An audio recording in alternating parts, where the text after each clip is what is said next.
Wake up or something? No. I just had a lousy couple of days, but a little tired. How's things with you, brother? God, do you know why women will never? Now, let's start right off the bat. Let's get right to the. You know why women will never make as much money as we do? Because they spend too much time getting ready. You are. You know what? I think you got to double with that one. You got to double because let's say I say 3:00. What does that mean to you, John? Let's say I say, John, at 3:00, I have to leave. What does that mean to you with your command of the English language? That means 3:00. Right. Not like 3:05, 3:15, or 3:30. It means 3 fucking o'clock or before. Or before. Right, yeah. Before. You know, in the military, it was like, if you're not 10 minutes early, you're 10 minutes late. So the GF, she's got to run back home to visit the evil woman. I mean, her mother. And is she from the West Coast originally, by the way? No. Okay, that's more prevalent. That was a hard adjustment when I first moved out to the left coast, was the time thing. Because in New York, people, like, when you say 3:00, you mean 3. Yeah. I mean 3:15. And then when I first moved out here, and I heard it's worse in like LA and places like that. Yeah, you get to the South. Yeah, it's yeah, there's definitely that East Coast, even Chicago, like, hey, let's get our hustle on and knock it off. And 3 means 3. Yeah, like, I got shit to do. I planned around this, and they just don't get it. They don't have that mindset, And there's another thing you bring up. Maybe other people have shit to do, right? Yeah. Maybe after 3, something happens in people's lives that doesn't include you, but unless you're a tyrant and a dictator, maybe you'd like them to be free at that time. So they might pursue happiness as given as a rights for the founding fathers, right? Yeah, Aaron, this is an interesting point. You, as an economist, what is the one resource that is not renewable? Don't even, oh my God, this goes to such a critical level, and this is why it pisses me the fuck off so many times. It is time. That's all you fucking got. And people who are, I'm not kidding. If Cappy was president, I think it'd just be me and a couple hot redheads with big boobs, because that's all I would allow to, because I would kill people who were perennially late. Because it is the most disrespectful, arrogant, tyrannical. So you're essentially a slave owner at that time. There was another person who I shan't mention. He's always late. And what I want to do, I don't know who I hate more, the people who actually are late or the people who think it's a cute character flaw somebody has. Oh, he's always late. I'm like, fuck you and fuck you. I don't know which one I want to kill first. Because no, that's not acceptable. So this guy, I knew him. It's Sunday morning, late Sunday morning, and everyone decides, let's get brunch. So what's wrong with that right off the bat? Well, brunch is gay, but anyway. Oh, dude, I love brunch. But what's wrong with brunch late Sunday? Well, aren't you supposed to have brunch like around 10:30-ish? Everybody goes to brunch unless. Oh yeah, everybody. You're gonna have lines. You're sheep. You're gonna be in a communist country pretty soon, waiting to get the bread. Yeah. So, no, I used to be honest. I did used to regularly do. There was a group of us, and we would always meet. Well, not always, but yeah, Sunday was a thing. And there's actually a restaurant in Seattle, CJ's or TJ's, which is a big brunch place. And yeah, you get there a little bit later, and I mean, there's a serious waiting list. Yeah, you got to go early or you got to go late. So this guy says, let's go to brunch. Hey, Aaron and Aaron's GF, why don't you go get a spot for us? And I said, right, without missing a nanosecond, I said, fuck you. I said, we're going to work out. You said somebody else and let us know what time to meet you there. So we ended up working out, running 2 hours of errands. And then he texts us and says, yeah, we finally got seated. I'm like, fuck you. I got ya. You didn't enslave 4 hours of our lives. I got that freedom, you sucker. But he had his entire family in fucking line for 2 hours. And no respect for anybody's time. And so time, not only on a economist, philosophical, ultimate importance level. Not to mention, as you said, we have less in front of us than behind us. It's increasingly becoming more and more valuable to me. I got it down to like, don't even waste 10 seconds of my time. I could be on this phone doing something else.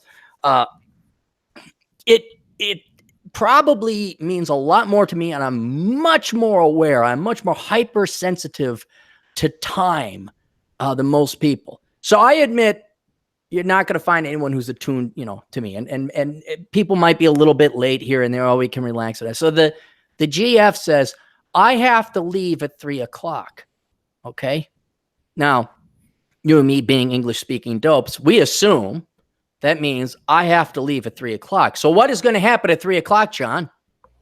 She's going to leave. The girl's going to leave. Now, and you're going to get some work done. And I'm well, it's not necessarily I don't have to get work done. I could play or whatever. So I'm like, okay, I got to do a podcast, but I'm flying out tomorrow to visit Adam Piggott in the Great One.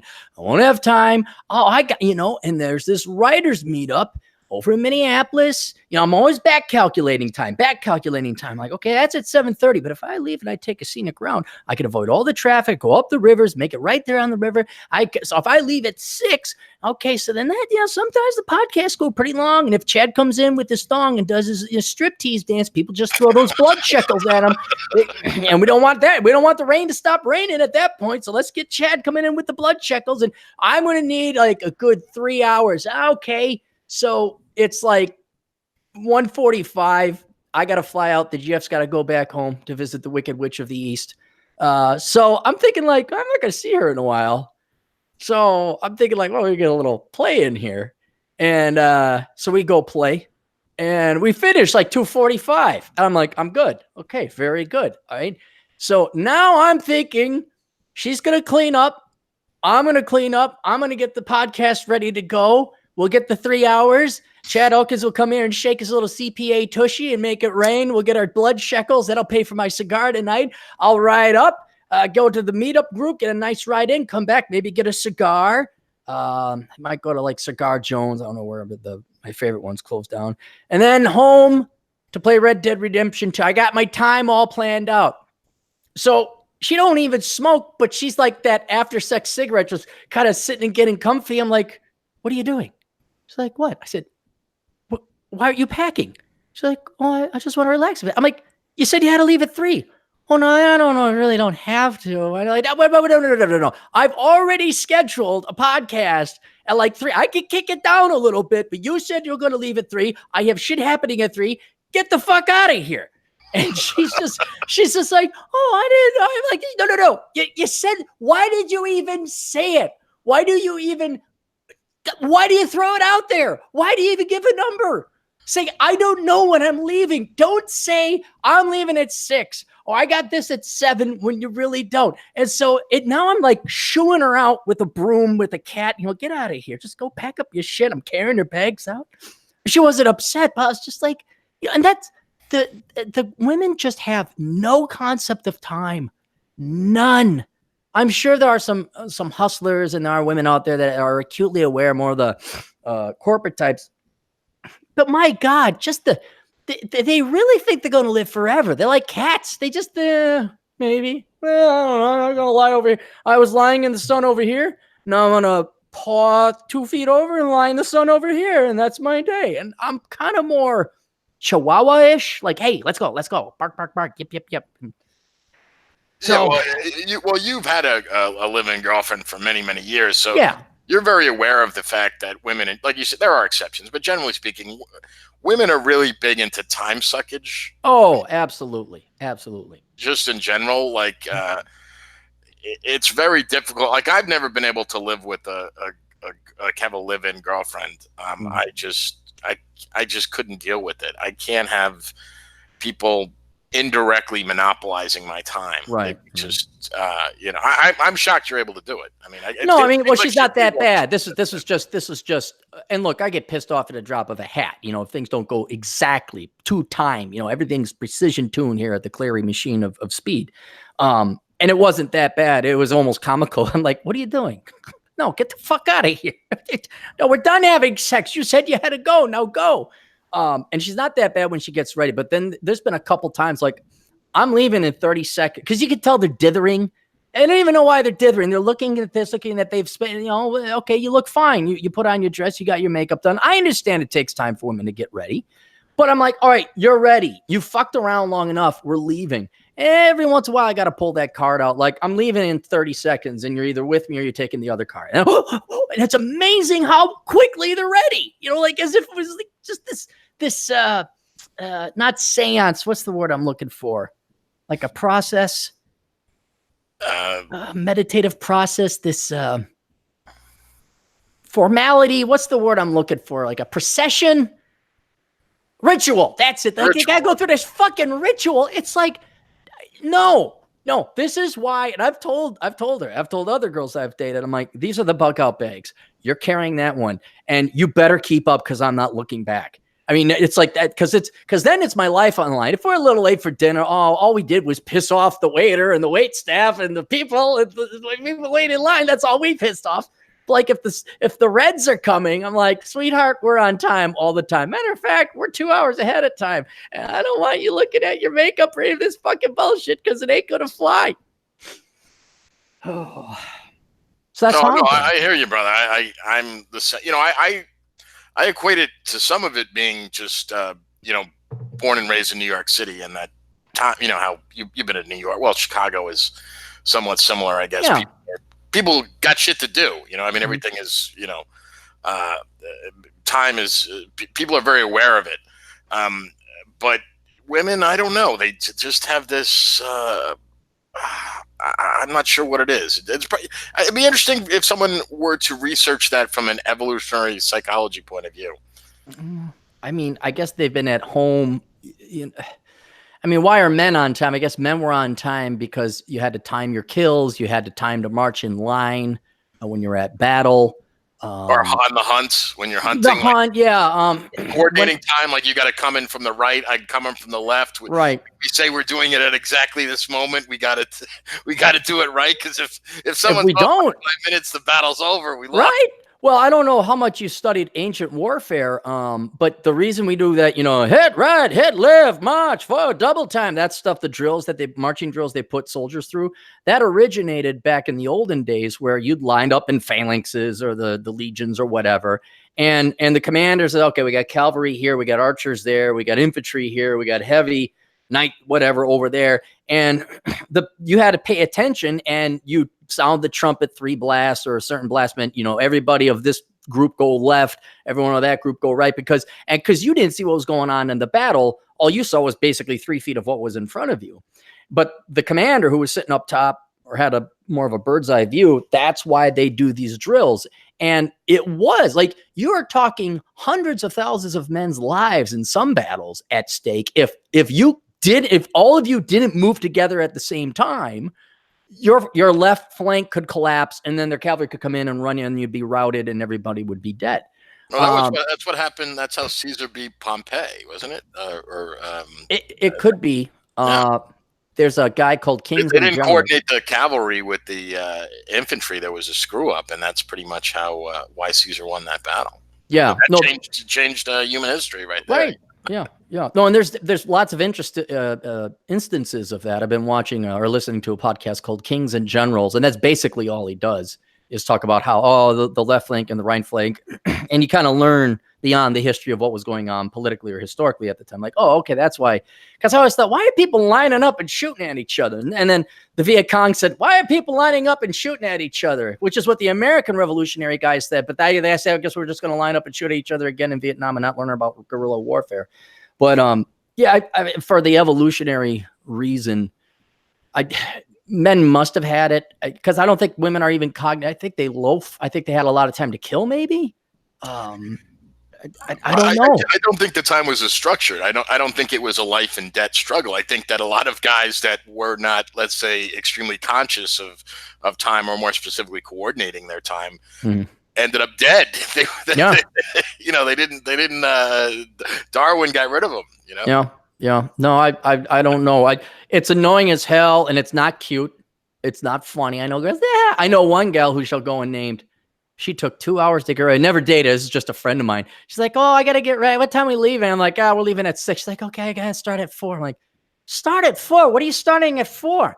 And she's like, well, I got to start getting ready. I'm like, you're a pretty girl. What do you can't possibly have. Honest to God, it took her 2 hours to get ready. What the fuck was she doing for 2 hours? Dude, some of these gals, you know how gals are. They're very pretty, but they're not pretty enough. I don't know. The psychology is something I don't care about. I mean, you know what I want? You know, my number, you know, the genie comes out of the bottle and you get, let's say you only get one wish. You know what my one wish is? I wouldn't even get a bunch of them, but besides being emperor of the world. No. I just want total human knowledge. I want to know everything everybody has thought since the time has existed. That's all I want is total universal knowledge. Because then I'd understand.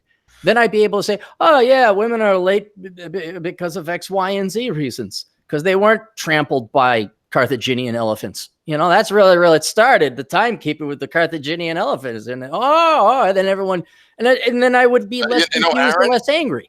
I think you'd be more upset because when you knew the reasons, you'd think that they were so stupid that you get so angry. Even angrier than I am now. Yeah, even angry, which is hard to imagine. Because, very hard. If we could bottle your anger, we could probably power, the city of Chicago for a few months on it. You could. Well, I got out of poverty and I kicked a lot of ass, and now I really don't work for a living anymore. Everyone, you've done great. You've harnessed your anger, your assholeness, literally. Yes. I channeled, and I'm not even joking. It wasn't like revenge. Like I'm going to show them. It was like, I am so fucking pissed. And it's like, well, you can either go get in fights and lose, or end in jail and lose, or you can channel it towards something. And now the problem is letting it go. You know, like I got this great life, and then I just even driving, like people get in front of me driving slow, and the GF taking 5 minutes looking at me as if she's smoking a cigarette. I'm like, why aren't you reading my mind? Get the fuck out of here. Let's just go away now. And that's the next challenge, is to become a happy Cappy, to be so fucking happy all the fucking time. Yay. Well, I think, since you gave up drinking, I think you got to find something else to unwind. Another way to unwind. God. Dude, that played such a role, and a good role too. I'm not kidding. Once you cut that out, you become acutely aware. Like when you were you're not always drunk all the time. There are bouts of sobriety interspersed, and you're like, God, this fucking sucks. And you start drinking again. But now you're like constantly aware all the time. Like it's like being in surgery awake and feeling everything. You just like, God damn, what a rucker. You just can't turn it off. And so I think tonight for sure, I'm going to go for a motorcycle ride. But I'm going to get trying Lost in Red Dead Redemption 2 and just imagine I'm on the Wild West and let the video game graphics fool my mind into thinking I'm in a different time where time mattered. Where time mattered. Yeah. Well, you know what works for me, strangely enough, is music that reminds me of my youth. Like if I listen to like a lot of 80s and 90s music, for some strange reason, that kind of really mellows me out. Yeah. I didn't always do that. That's a phenomenon I've noticed in the last couple of years. It just reminds me of divorce and poverty and hating the kids I went to school with, frankly. Like the 70s music. The song I Love a Rainy Night? Yeah. I love a rainy night. Like the happiest. Hate that song. Makes me depressed as fuck because that's what my folks are arguing all the time. Because it came out in 1980. I think it was like 5. Like, all these happy kind of go, like there's all this bad shit attached. Now, most 70s music sucked anyway. Yeah, I was going to say 70s was kind of that's probably not a good example. But no. Yeah, I mean, it was kind of like there was music that was just, if you think of it, it's like silly, kind of simple music. But let's put it this way. It reminds me of a simpler time in my life, let's say. Yes. I remember like the early 80s music, early mid 80s. Was great. I know it's not great music, but like Huey Lewis and the News, things are going well. Because like my dad wasn't around, so I was kind of like the man of my household, and then my mom had to work all the time, so I had like this freedom. I'm going to go play in that swamp with the frogs because I can, because nobody's here to tell me no. And they're like, watch over your brother and sister. Hey, let's go over here and play in the swamp. And why are you guys so tired? She'd be so tired she couldn't do anything to us. We'd be like, I get in the shower. Get lice. Oh, you're not a kid unless you got lice. You have failed at childhood until you get lice. I would think you failed at childhood is if you haven't had a fractured stitches or something. Yeah. I've had a few before I was, even by the time I was 15, I think I had 2. Really? Yeah. So never had a fractured wrist, and I had a fractured finger. I got more stitches than I did. I have no broken bones. I should have. By all accounts, I took some nasty tumbles. But kids, we bounced at that age. And if we try to do the things that we did then, we'd be dead in an afternoon. I mean, it was kind of funny this winter. I was down in Vegas. It was a horrible winter for anybody who wasn't, I guess, near a coast or Vegas. Even Vegas, it was cold. So my stepdad, who's 80 years old, all right, 80 years old. My grandma, 92 now. Oh, both. Oh God, she's still going. And then my aunt, upper 60s, shoulder surgery. All 3 of them slipped on ice. All 3, which could be a death sentence for them. And none of them, they're fine. They're perfectly fine. They just bruised themselves. And I'm kind of, like, hey guys, not to sound like a parent here, but don't you hear about that stuff on the news? Broken hip, you're dead. I mean, what are you doing going out in these snowstorms and this and that and that and this?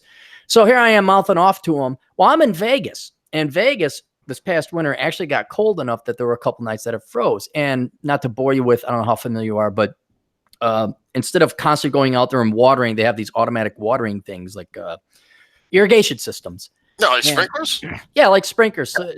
So, and they're timed, so you don't have to water. And so the neighbors of the house that I crash at in the Southern Command, their sprinkler would run into our property a little bit, which was fine by me because then I have to worry about that plant. But I didn't realize one night that it had sprinkled, but it made a sheet of ice on the pavement next to this willow tree. And this is in Vegas. You had ice in Vegas, not what you'd expect. Ice in Vegas. So I go out there in the morning, not paying attention because it's Vegas. And there's a willow tree I had to kind of trim down a little bit. So I got a hacksaw of all things because I didn't have trimmers.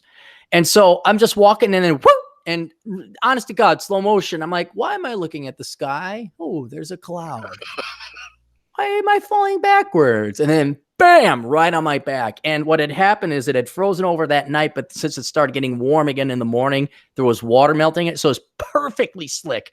And dude, I could have broke it. Nope. Got up, cut my hand a little bit with the hacksaw. So I had to bandage that up. But yeah, I just, I don't know where we're going with that, but yeah. It's almost like a cartoon, the way you kind of went out. The legs completely went out from under you. Oh, absolutely. Yeah, absolutely. Landed right on my back and could have broken. Vertical to horizontal in 2 seconds.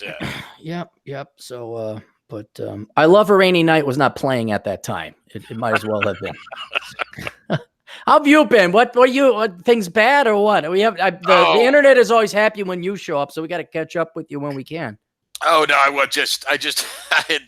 have terrible troubles with my sink. I have my sink detached from my kitchen sink, right? So it's an undermounted stainless steel kitchen sink. I have a really beautiful granite countertop in my kitchen.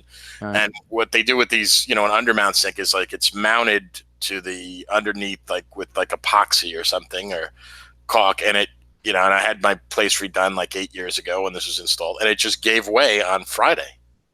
And I couldn't get any, because that was a long weekend. I couldn't get anyone here, and so the plumber was supposed to come yesterday, and they screwed up the time period, and I think the guy's truck broke down and whatever. Wasted my whole day because I was waiting for him. Yeah. And then they finally came this morning. You messaged me when do this. So the guy shows up and he says, "Oh no, well we don't do that." What?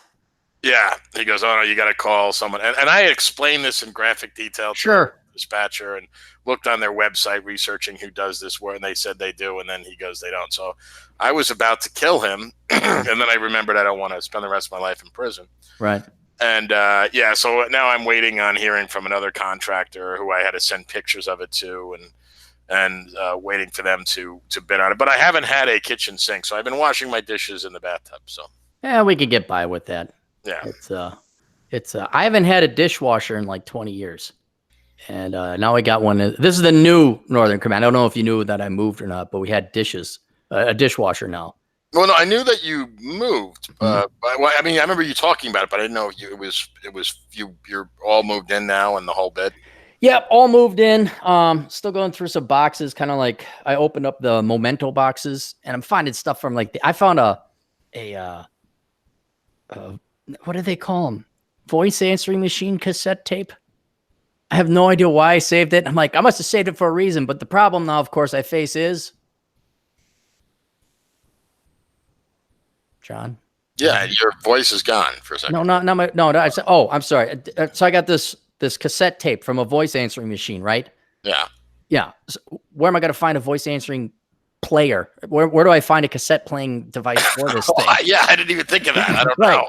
So, but then, yeah, so I've been going through all these memento boxes. I'm finding all this stuff from the 80s and 90s in college. I got these love letters from a girl. I'm like, I don't remember who. And then, of course, the GF, like, oh, wait, who's that from? Who's that? It's from a bitch I was fucking 20 odd years ago. It doesn't matter. I don't even know her name. Jeez. It's just, yeah, she's probably 300 pounds, divorced with like 5 kids from 4 different guys. The smoking hottest 40-year-old out there. Jesus Christ. And no, I don't want to chase after 24-year-olds that are a pain in the ass. But yeah, I won't lie, because I know, see, I want to get through this as quickly as possible so I could put these boxes, consolidate them into one year, because there's 3 of them, and I'm like throwing out half this stuff because I don't remember half these people. But I could get down to one box and I could put it into storage, and then I got this place open and cleaned up a bit. I know that if I do it by myself, it's going to be faster. If the GF is with, she's going to want to hem and haw and nitpick and know about every little detail and read through the love letter. Who is this? What happened to her? I'm like, I don't remember. I don't know. And so I'm trying to probably go through that next weekend. I was just thinking the idea of letters. Like, no one writes letters. Oh no! I mean, what are you gonna people in the future? People are gonna be saving text messages, written purely out of emojis. Right. I guess so. No, and it was kind of fun. I have like my old at the U of M. You could have a website. Like they say, hey, have you the ability to have a website? And this was 1994, I think, 95, and all there was HTML. Yeah, so I had like this really. Actually, I got it right here. I printed it off because it's one of the cool things. It's not there anymore, but I took that guy from Akira. See, I put a little text in there, and that was my website at the U of M. And so the URL is printed off at the bottom. So I tried to go to that URL. Oh, look at that! Are you there? Hello? Yeah. Can you hear me? Yeah, I can hear you. Did I go out? No. I'm just what it was. I'm watching you on the screen with the messages. So, yeah. The video's a little bit delayed. Actually, there's a super chat from Dr. Hanblog. All right, well, we'll get to that. We'll get to him. All right, we'll get to him. We got to wait for Chad to come in with his thong and do his striptease. You just watch, John. Wait till he shows up. Then everyone just starts throwing cash as if he's a big-titted redhead. I always thought that Chad made a bad career choice. Instead of going into accounting, he should have went into erotic dancing. He could have. He could have been in Boys Town. He would have done real good down there. Young, supple man like him. He better grow a beard. Otherwise, the gay guys are going to hit on him too much. Well, some of them are into that. No, but I mean, just think about Chad. Like, he could have been like the first Amazing Desmond if he, had done it at an early age. Who's the first Amazing Desmond?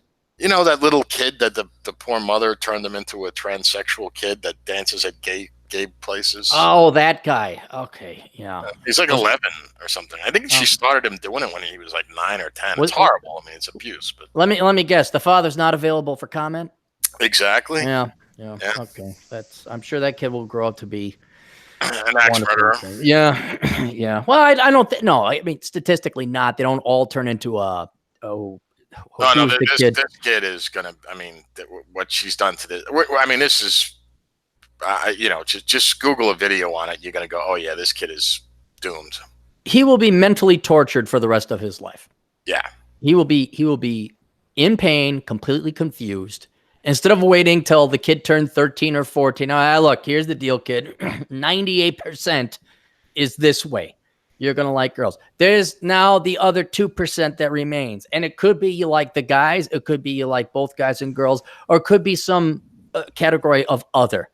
And you can choose. But you should have some inkling by now. It's not even that he's gay. It's just that he dresses up in drag. She dresses up her son in drag and has him perform. I mean, right. It's gross. It's kind of like, hey, maybe you're gay. Like wasn't there an article recently? And again, I gotta be real careful because I'm cracking down on kind of the fake news. But there was an article about a second grader. The teachers are suing, and I'm sorry, not the teachers. The parents are suing the school for $2 million because the teacher kept trying to convince their 7-year-old boy that he was transsexual or bi or something like that. Oh Christ! Yeah. I mean, it's child abuse, and it's not only is it child abuse in the present, but look at how I get revenge on people. It's like, I'm going to tell you lies. They're going to fuck up your future because it's like a quarterly dividend. The pain and punishment never stops. It's a perpetuity. It's a life insurance policy, except it's a pain policy. Every month you get a dosage of pain because you're living a lie. You made an investment in a stupid lie. You believed a stupid lie. So if I really want to hurt leftists, I did a video on this, and I think this is the philosophy everybody should start approaching. Is, yeah, fine. Gal dang, my daughter I raised my daughter to be a sweet traditional girl. She came back after a freshman year with purple hair, tatted up this, that. Okay, well, then push her in that direction. You want to get your, she says that I owe people more money because I'm a white male or we live for privilege. You know what? Push it down that road. There's no worse punishment you can do than having them do that. But it's the same thing, except these kids are innocent, where if you really want to fuck up somebody, you get them to believe in a lie. And here's this poor little kid who's going to be, oh, man, am I gay? Should I keep doing this for a living? Or should I become a professional? What happens when this kid is no longer cute? He's kind of going to be like a childhood actor. Once you're done, then you're going to be Macaulay Culkin and no one's going to recognize you and you're going to be sleeping in a car. Yeah. I mean, it was funny when you were talking about the way to get revenge. Do you remember the story about the kid that was bagging your groceries and for like no reason he brought up how evil Trump was just for no reason? Yeah. That was the guy. He kind of was the snowflake that caused the avalanche in my brain on that one. And then I think he said he wanted to study acting, and you convinced him to get a PhD in it. Well, I don't know if I convinced him, but I kept pushing him. And God, dude, I was so good. I was like, listen, I'm an economist. Let me tell you something, okay? You're going to have to get a master's. I mean, preferably a doctorate. So he's going to, because what's he going to, look, he'll believe his dumbass fucking folks. He'll believe his dumbass fucking teachers. He'll believe his dumb. And if here's an economist. He's got a peppered gray beard. See right there. People can trust me now. Beforehand, they couldn't trust me. Now, because of that peppered gray beard, they're going to trust me. I say I'm an economist. I say, dude, and I tell him he gets to do what he wants. He just has to spend 3 times as much in grad school. He'll do it. He'll do it. And they'll tell him that he's a special snowflake, and and he's got to show. Oh, you just got to act your heart out. Hey, have you thought about maybe trying for a gay flick porn? Maybe you're gonna. Oh God! And I've said it before. I could have dragged that kid out into the parking lot, beaten within an inch of his life, and that would be nowhere near the amount of pain because he'd recover, and then he'd go back to life, and he might have learned a lesson. But again. That kid, everyone looks at investments as like they have the dividends that they pay, that your earnings per share, your dividends per share. It generates this modicum of profit every year. There's a rental income, your rental investments, it generates rental income, a rental profit. No, passive income, is that what you mean? Like, well, passive, yes, but any kind of investment should pay a dividend of some kind. There should be a return on investment. What people don't realize is student loans is a return on stupidity in the form of punishment and pain. But instead of you getting paid an interest payment out of your bank account, you have to pay interest into your mistake, into your debt because you were a fool.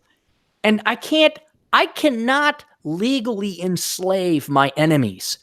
But by God, I sure can convince them to go sign up for $250,000 in student loan debt, to follow their heart and the money will follow by just putting on the dead man face saying, I'm an economist, trust me, and you should follow. Yeah, man. All you got to do is parrot what their parents and their teachers and the media and everybody is telling them, but you throw in, I'm an economist. And, this guy said so. It's like, that's the best way. I forgot. There's so many. The most recent girl who, no, wait, hang on. They got it here. I had the article. This is an editorial. It was the Washington Examiner. Just bear with me. Washington Examiner, millennial women. Of course, it's an opinion piece, but this is, let me ask you, I haven't read this, but tell me if you could punish leftist, feminist, millennial women, or boys because they like women. Tell me if you could come up with a worse punishment than this. When it comes to problems millennials face, we're not just getting it. As I mentioned in my last post about the debt millennials have incurred, the predicament isn't their fault. It's their parents' fault. It's the baby boomers who led millennials astray, which I disagree with because millennials kept telling us they're the most independent-minded, intelligent generation ever. We suffered from the education debt phenomenon because we couldn't find jobs. A lot of us went to college or we got graduate degrees. Our boomer parents encouraged us to fund a lot of that debt on the premise that it would eventually pay off in the job market, but that clearly was wrong. We're paying the price for it, writes Wall Street Journal columnist Joseph Steinberg in this interview about this new book, The Theft of a Decade, How the Baby Boomers Stole the Millennials' Economic Future. That is unquestionably true. No, it's not. You millennials had every opportunity not to sign that. Do not give me this bullshit. But it's not enough. Too few are willing to discuss the social narrative boomers promoted that resulted in economic troubles millennials now face. As Simon Sinek explains in this wildly successful video about millennials in the workplace, there are 4 pillars that landed millennials in the boat they're in: parenting, technology, impatience, and environment. Too many millennials grew up subject to failed parenting strategies, notes Sinek. Millennials were routinely told, for instance, that they were special, that they could have anything they wanted in life just because they wanted. Once again, true, but there's more to it than that. The message to which Sinek refers to specifically directed to girls by their feminist-minded mothers. Sinek talks, and we're talking about what's the most important thing, John? Most important thing in life. The most important thing in life? Most important thing in life. You're gonna have to clue me into this. Well, wait, what's the most important thing in your life? Like, what's the most important thing? What gives you the most joy out of life? As a seasoned man, you're not a kid anymore. Dude, I want a fucking Ferrari. I want a chick to suck my dick. I mean, what's the most important thing in your life? Well, I'd say, well, for me, I use the phrase durable fulfillment, but you know. Okay. Yeah, I won't go through the deep philosophy. The number one thing in your life, or at least what you're programmed to have in your life, is other people. And we can have all the material wealth in the world. Quality people. Quality. Yeah, no, not just any other. This is why people always ask, Aaron, how come you're such a misanthrope? You say humans are the most important thing. I say, because it's that 0.000000001% of people that I actually enjoy. The rest can go die under a bridge as far as I'm concerned. Yeah. But it is other people because that's the only thing that can. Well, I think the word you want, I think relationships. Relationships, right. And so let me ask you this. What's the most important relationship? Out of all the humans, what's going to be the most important relationship for a man? Generally speaking, it's either his girlfriend or wife or wife. Yeah, his significant other. And for women, it would be their husband or boyfriend. Right. Is that what women tell them or feminists tell them? Oh God, no. Yeah, that's the whole bicycle shit. Yeah. I know. But we don't have to lift a finger, John. We don't have to lift a finger to get our revenge on these smug, cocky, arrogant, dumb, but they think they're smart, feminist, millennial women, and Gen X women, and baby boomers. We don't have to. You want to know why? Because their mothers, their goddamn old mothers, their flesh and blood lied to them and told them what is the most important thing in life, the thing that could give them the most joy and happiness, and that is the love of a man, is their enemy. And they're the bad people. And that they should be happy doing what? Let's help me out, John. Hit this one out of the park. What do we tell women is the most important thing now in life? Oh, now we tell them it's career. We got women believing work and paying taxes and commuting is the most important thing in life. Could you do anything worse? No, yeah, it's destroyed all these women now. I mean, we're Gen X, so we know people you know, that, well, in fairness, a lot of Gen Xers weren't as bad as the millennials. I mean, No. most of the girls I know that I went to high school with, you know, they married, they had kids and did that thing. But there were a few of them that bought into the bullshit because it wasn't as bad back then. This is No, it was bad, but it wasn't as bad. And I think you're a little bit older than me too. Yeah, I'm older than you. So yeah, and I remember it was turned up in college where, you know, I remember we used to say, yeah, we're going to go get some chicks. And then the girl's like, we're not chicks. We're like, well, what are you then? We're women. It's like, what's wrong with chicks? Why can't we go chase after chicks? Like it was a derogatory term. And even I remember twice, two girls I was dating, this is back in college. I said, hey, kid, you know, like Casablanca. And they were offended because I'm not a kid. I'm like, you saw Casablanca with me. That's what I'm talking about. And so it was happening there. But certainly not to the level, as you point out. I mean, it's almost complete and total what they've lied to these millennial women about. Oh, well, now it's Bizarro World. I mean, I see, yeah. like, you know, clips, like if you watch Steven Crowder when he goes on campus and stuff like that. Like, I would either shoot myself or shoot someone else. Probably both, first someone then myself. But if I had to deal with that, I wouldn't be able to survive on a college campus. You know my personality. No. I'd be going online. I go to like the community college, get your prereqs out of the way, and then make sure you never set foot on the College of Liberal Arts part of the campus. You just go to the IT department and you just park there and you go home. Well, that's some free advice right there, kids. If you're young, if you're in high school right now, don't go to community college. Get, like you said, the prereqs and study a real degree or learn a fucking trade. Look, that's probably the best career advice to get. Don't go in this. You know, you think about, like, you know, when we were in college, even you know, our day, we went to college years and years ago. What the fuck did we have to study like all this literature bullshit for? Oh, that's because we had to make some people rich. That's all really. You do know that if we bail out the students, it's not going to be bailing them out. It's going to be bailing out the higher education industry, because that's where all the money went. Yeah. Like the bankers made their commission off of all these bad loans, and these professors and administrators and college types, they're not paid. I mean, the adjuncts are, but the admin, that's a multi-trillion-dollar theft right there.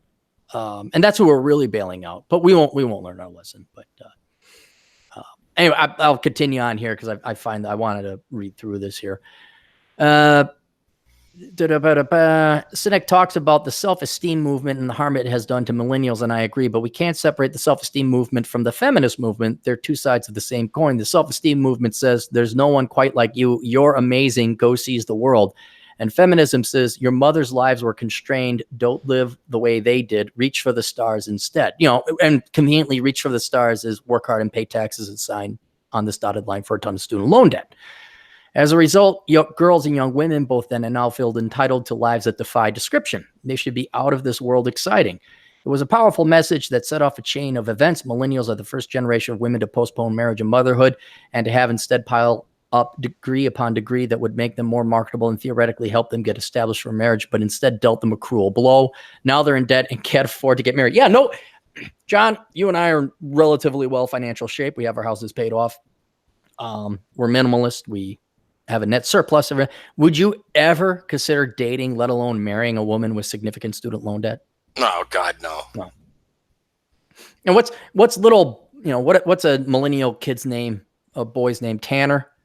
Phipps? What do they name their kids?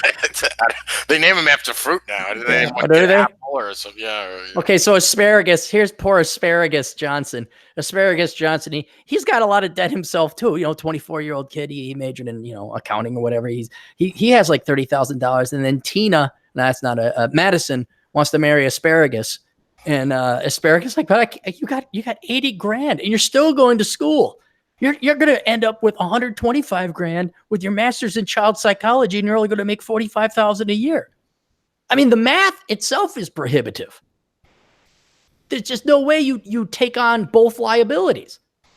Yeah, this is not complex calculus here. I mean, you just figure out, you know, how much you both owe. You figure out what the interest on those payments are. You see what does the job market pay, and you just do some, you know, what is it, 6th grade math, and you're saying, this is not economically possible. Right. Right. And what's sad for the girls out there is the quality men, they know how to do exponential math. They know how to calculate interest. They know the power of compounding, and they'll be able to figure it out. And there's gotta be a way. I'd love to figure out a legal way that you can look up how much student loans a girl has. I bet you could ask because they'll be proud of it. And they'll like to complain, like, how much student loan you got? And they'll kind of brag. And you say, what's the interest rate? Now, they probably won't even know that. No, they won't know. They won't. I guarantee you they won't know the interest rate. What's interest? Oh, just give me a check. Don't worry. Ocasio-Cortez will pay it off. No one told these women that when previous generations got married, they had zero money saved, but they also had no debt. The idea for marriage is to grow together, but that's not what boomers taught millennials. Why would they? Boomers are the generation that brought us divorce. They didn't want their children, again, their daughters in particular, to get married. Why be just a wife and mother when you can rule the world? I had a female friend of mine, who I still have it. She didn't go away.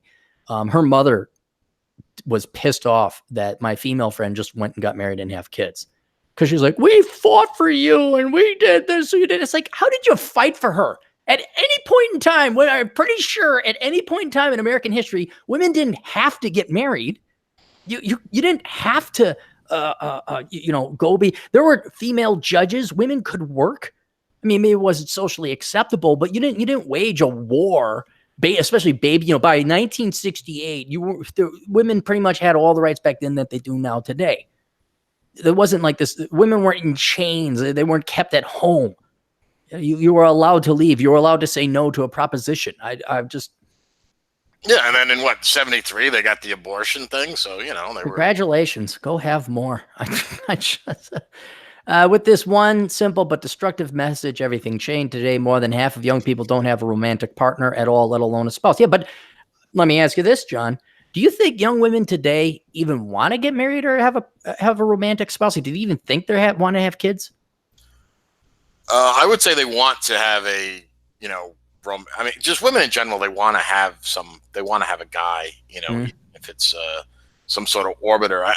I do think there's some interesting stuff now about the way that young women today, they are replacing having a boyfriend with like their Instagram profile, like that fulfills their psychological need. Yeah. Getting like all these beta guys to tell them how pretty they are or something like that. But I don't know. Can you cuddle up to your Instagram profile at night? I don't know. Well, there was another article recently, and I'm really trying to be impartial. I'm always interested in the truth.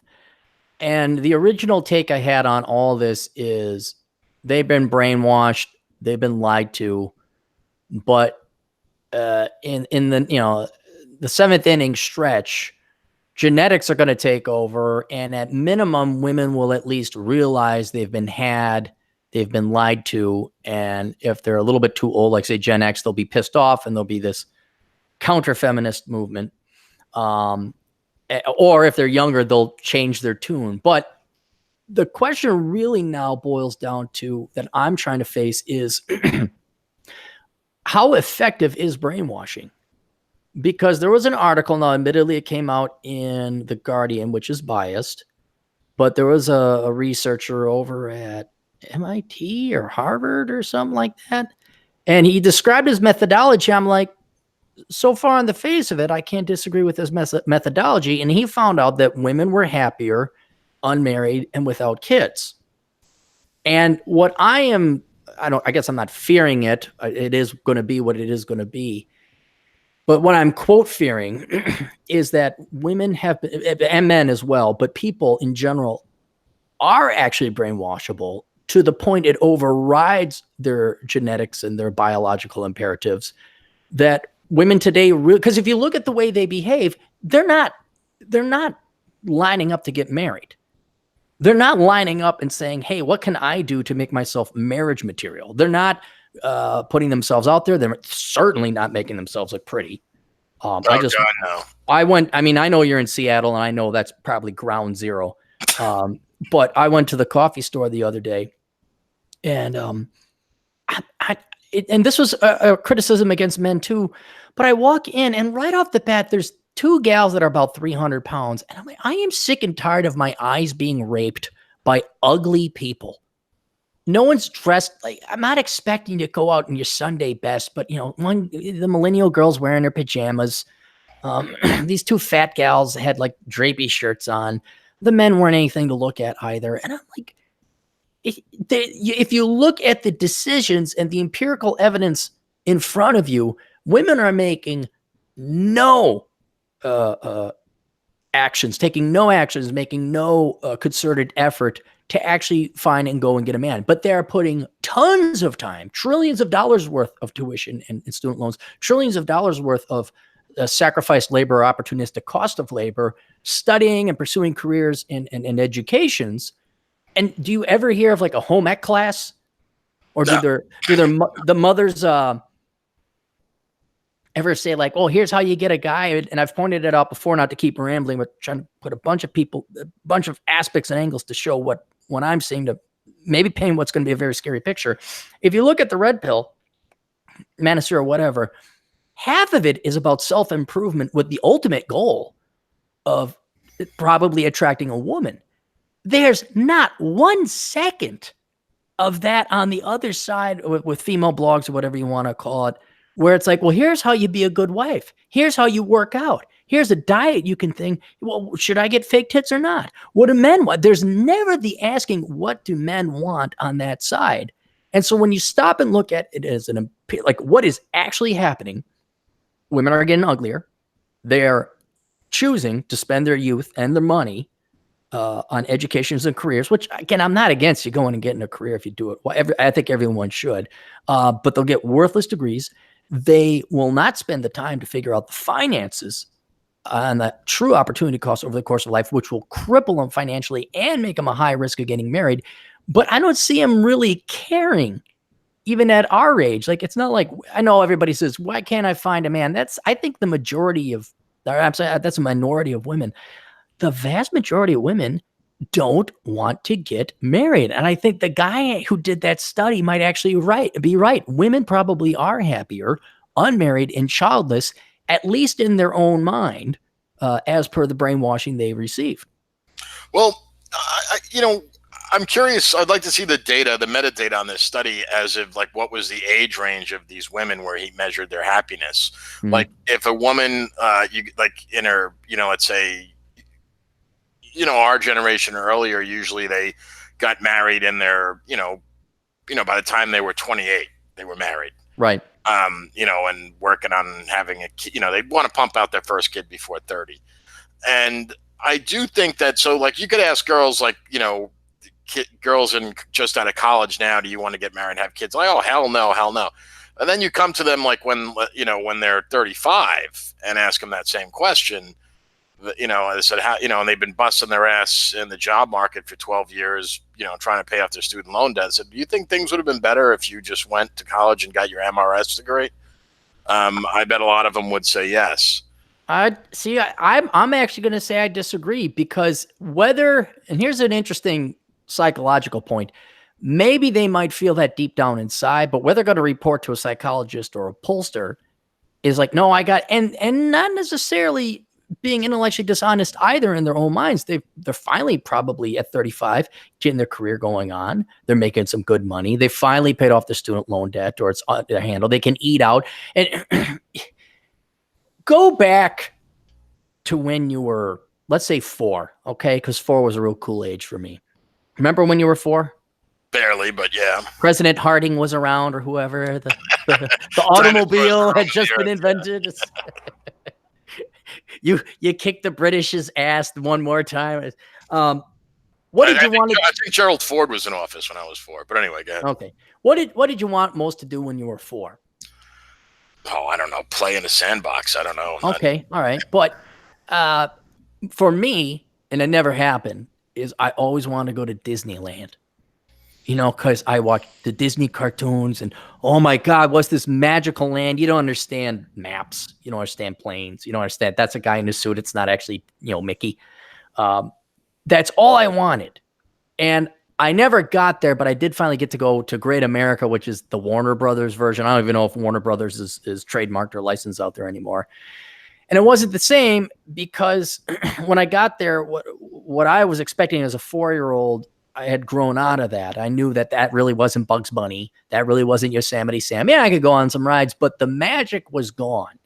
but you still wanted to do it. You still wanted to try it. Same thing I could say with like mountain climbing and riding out west. I never had the funds to go out west, but once I was about 30, actually I didn't have the funds. I just said, fuck it, I'm done with this working life bullshit. I'm going to have fun before I die. And I'm going to get angry. I'm going to curse and swear on the internet and rant even more. Oh my God, look, now money comes in. Irony. It was great for a while, but then you realize, oh, you know what's on top of every mountain, John? Tell me. Snow, dirt, and maybe a tree. And if you're really lucky, there's another there's a view and you get to do it. But after like your 20th mountain, you're kind of like, I bet you on top of this peak, it's going to be grueling. I'm going to run out of oxygen at about 12,000 feet. And it's going to be cold, windy, and there's going to be rocks up there. By God, I was right again. And so until you get it, you think that's what you want. And it wasn't until I was probably even in my 40s, like early 40s, late 30s, did I realize, holy shit, it's not about things or stuff. Not that I was a materialist either, but all that really matters is other human beings and relationships. I mean, there's events and experiences and hiking and traveling and doing and hobbies and whatever you want to do, but it ultimately boils down to falling in love. And then normally, traditionally, it would be having kids. That would normally what it would be. But these women at the age of 35, you could say men too, are at the cusp or they're about to enter the land of Canaan and finally get those bundles of grapes they were promised back in their early 20s and late teens. And so I think at 35, just when they're about to, finish the marathon and win the prize, they're still going to keep on going until it's too late. And then they've hit menopause and now you really got to worry about, having a Down syndrome kid. But I don't think because of the amount of debt that keeps them enslaved and the amount of propaganda. And I'm really believing people are 100% completely susceptible and controllable by brainwashing. I don't think they ever get to that epiphanal stage where I've climbed a 20th mountain now, and maybe the most important thing is having people around. I really like people with penises, and they have the sex thing. Maybe I should. Oh, look, little kids are the result of it. They're not even there at 35. So I'm pretty confident most women do not actually want kids or husbands now, and in their mind believe we'd have to go through the methodology like you said, but I'm saying that ultimately my point is I think people are easily brainwashed, which means they can be controlled, which means any independent thinkers like us, we're fucked. So that. Well, yeah. Well, I mean, I think it's been known for a long time. People are brainwashed, at least in the short term. Like, what's the name? You probably know this guy. He was like Sigmund Freud's nephew. He invented the concept of PR. I think he actually even coined the phrase. And he came to America from Europe. He had. Dale Carnegie. No, not Dale Carnegie. He wrote How to Win Friends and Influence. Anyway, someone in the chat might know who we're talking about. His name just escapes me, but yeah, he basically invented, brainwashing, it's funny, he worked, kind of like Mad Men type of thing, how to market products, how to get people, and I think one of the things that he did was to get women to smoke cigarettes, because that was like an untapped market. That was smoking cigarettes way back in the day was equated with, maleness, masculinity, right? But it was leaving out half the population, and if you get someone to smoke, it's, because it's a highly addictive and so it's a great drug. So what he did was he hired a bunch of women at like one of these suffragette parades or something, women to vote to be smoking cigarettes and caught on camera doing it. And it kind of like linked that in women's minds, like, oh, smoking a cigarette equals freedom and empowerment and everything like that. And that's how that came to be. So then like that, also in Virginia Slim starts showing up and You Came a Long Way, Baby. Yeah. No, Yeah. And it's sad. It's sad.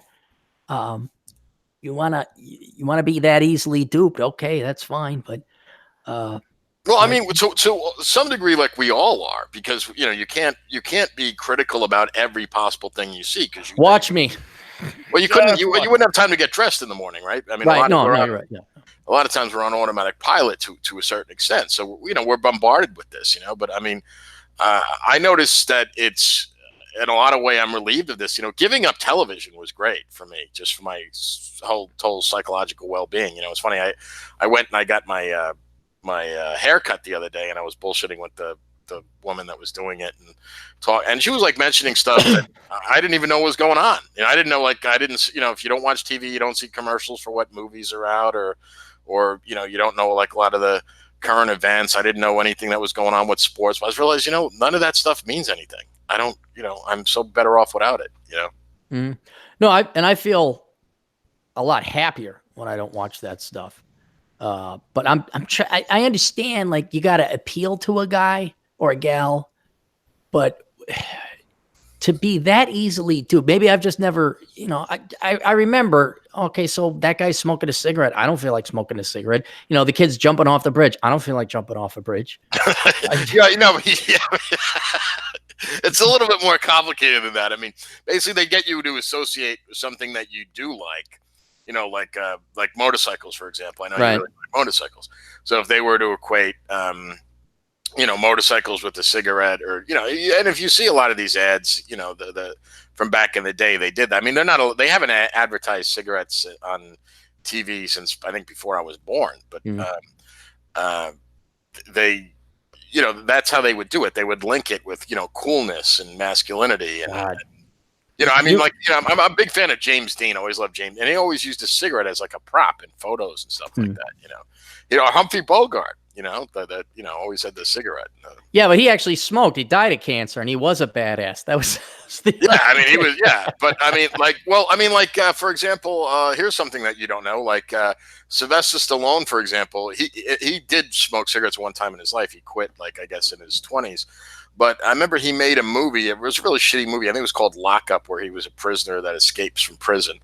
And he had a deal. I don't know if you know this, but cigarette companies pay actors to smoke in movies. Okay. And there was a scene. He already quit smoking, but there was, to get the money, he actually had to pretend to smoke a cigarette, even though he had quit, like, decades earlier. I'll pretend to smoke a cigarette.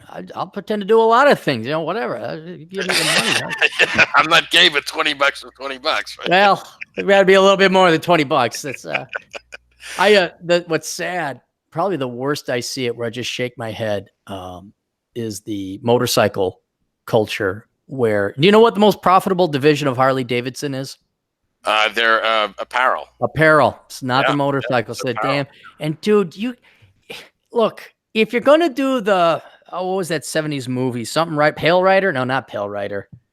Easy Rider? Easy Rider. Dude, you want 1969. Okay, you want Fonda. Right, okay, there better be a speck of dust on your jacket. But if it's shiny and gleamy and it's perfectly bright orange, there's no weathering or sunning or bleaching from the sun, don't show up. Oh my God, I'm not saying there's anything wrong with buying a Harley jacket, but you can just tell it's like they're going to a nightclub and they have to get the Harley patch. And you can't do it anymore. I liked it. And this is only within past 15 years, 10 years or so. I like to look at their odometers and see how many miles are on those bikes. So you get this guy, he's got all the gear, he's got all the patches. It's like the patch had just been recently ironed on, and you go up to his bike, 300 miles. And it's like a 2012. It's like, you've had this bike. And he bought it used. And he bought it used. Yeah. I was like, God almighty. But they'll spend more. And a lot of them don't even have the goddamn bike. And they'll have a Harley patch or Harley boots or Harley this or Harley that. I'm like, come on, you got to have the bike. At least have the bike before you buy that damn thing.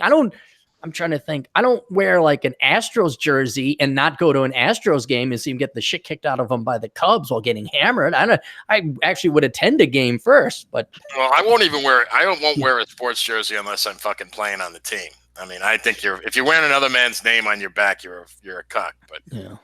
Anyway, Chad's here. Chad's here. So that was my story about how now I have a dishwasher. See how I brought that back? That's what a professional radio host will do, is he'll bring it back to the original point and tie it together. So that's why women don't need men anymore and are happier without men and children, because I have a dishwasher.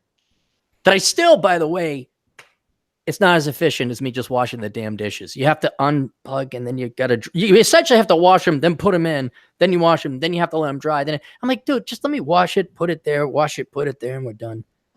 Chad, what's up?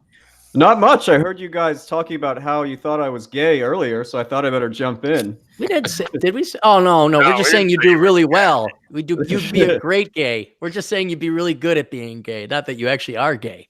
You could make, if you were gay, I think you could make a lot of money at it, though. You think? Yeah, I do. I think. Yeah, we got those baby boy looks, Chad. If you shaved, oh yeah, you definitely. Let's get through these super chats here real quick. Rahon, speaking of gay, if you guys had sex, what position you two would be in? Of course, Rahon's back.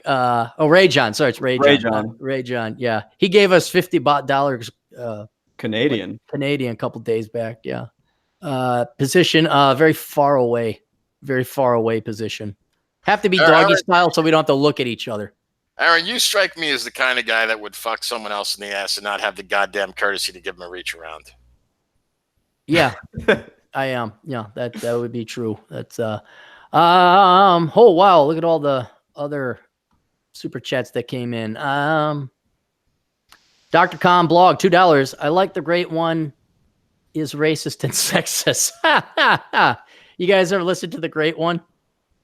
Who's the great one again? Sinlib Soch, and it's a paradox. I think he's one of the best podcasters out there because he'll just tell stories about his life, which is kind of what Bacon Maldito does. I don't need to hear politics. I don't need political analysis. I don't need to tune into Rush Limbaugh. I just like stories of different people and their observations through life because I think that's truly experiencing the humanity more than, some dipshit on Fox News or CNN telling me about what Trump did or something like that. But the problem is he'll go through like this great philosophical organization and then he'll just let loose every racial slur in the entire thing. And like, oh, okay, never mind. It'd be like listening to, for example, there's got to be someone in what's the black racial group? Not Louis Farrakhan's outfit, the militant one. Black Lives Matter? No, Black Panthers. Oh. Tell me this: do you want to listen to Fox News or would you rather listen? You know what? I think that's what I'm going to do. Would you rather listen to Fox News or listen to like the flagship podcast of the Black Panther group? I wouldn't be able to listen to it every day, but if I just had to choose for one episode, definitely the Panthers. Yeah, I mean it's different. I mean it's controversial. It's something I don't agree with. I'm assuming, but it's gonna fire different neurons within my brains than watching Ben Shapiro tell me something I already know. And plus it's funny when the black guys get up in their quasi-militant outfits and start going off, and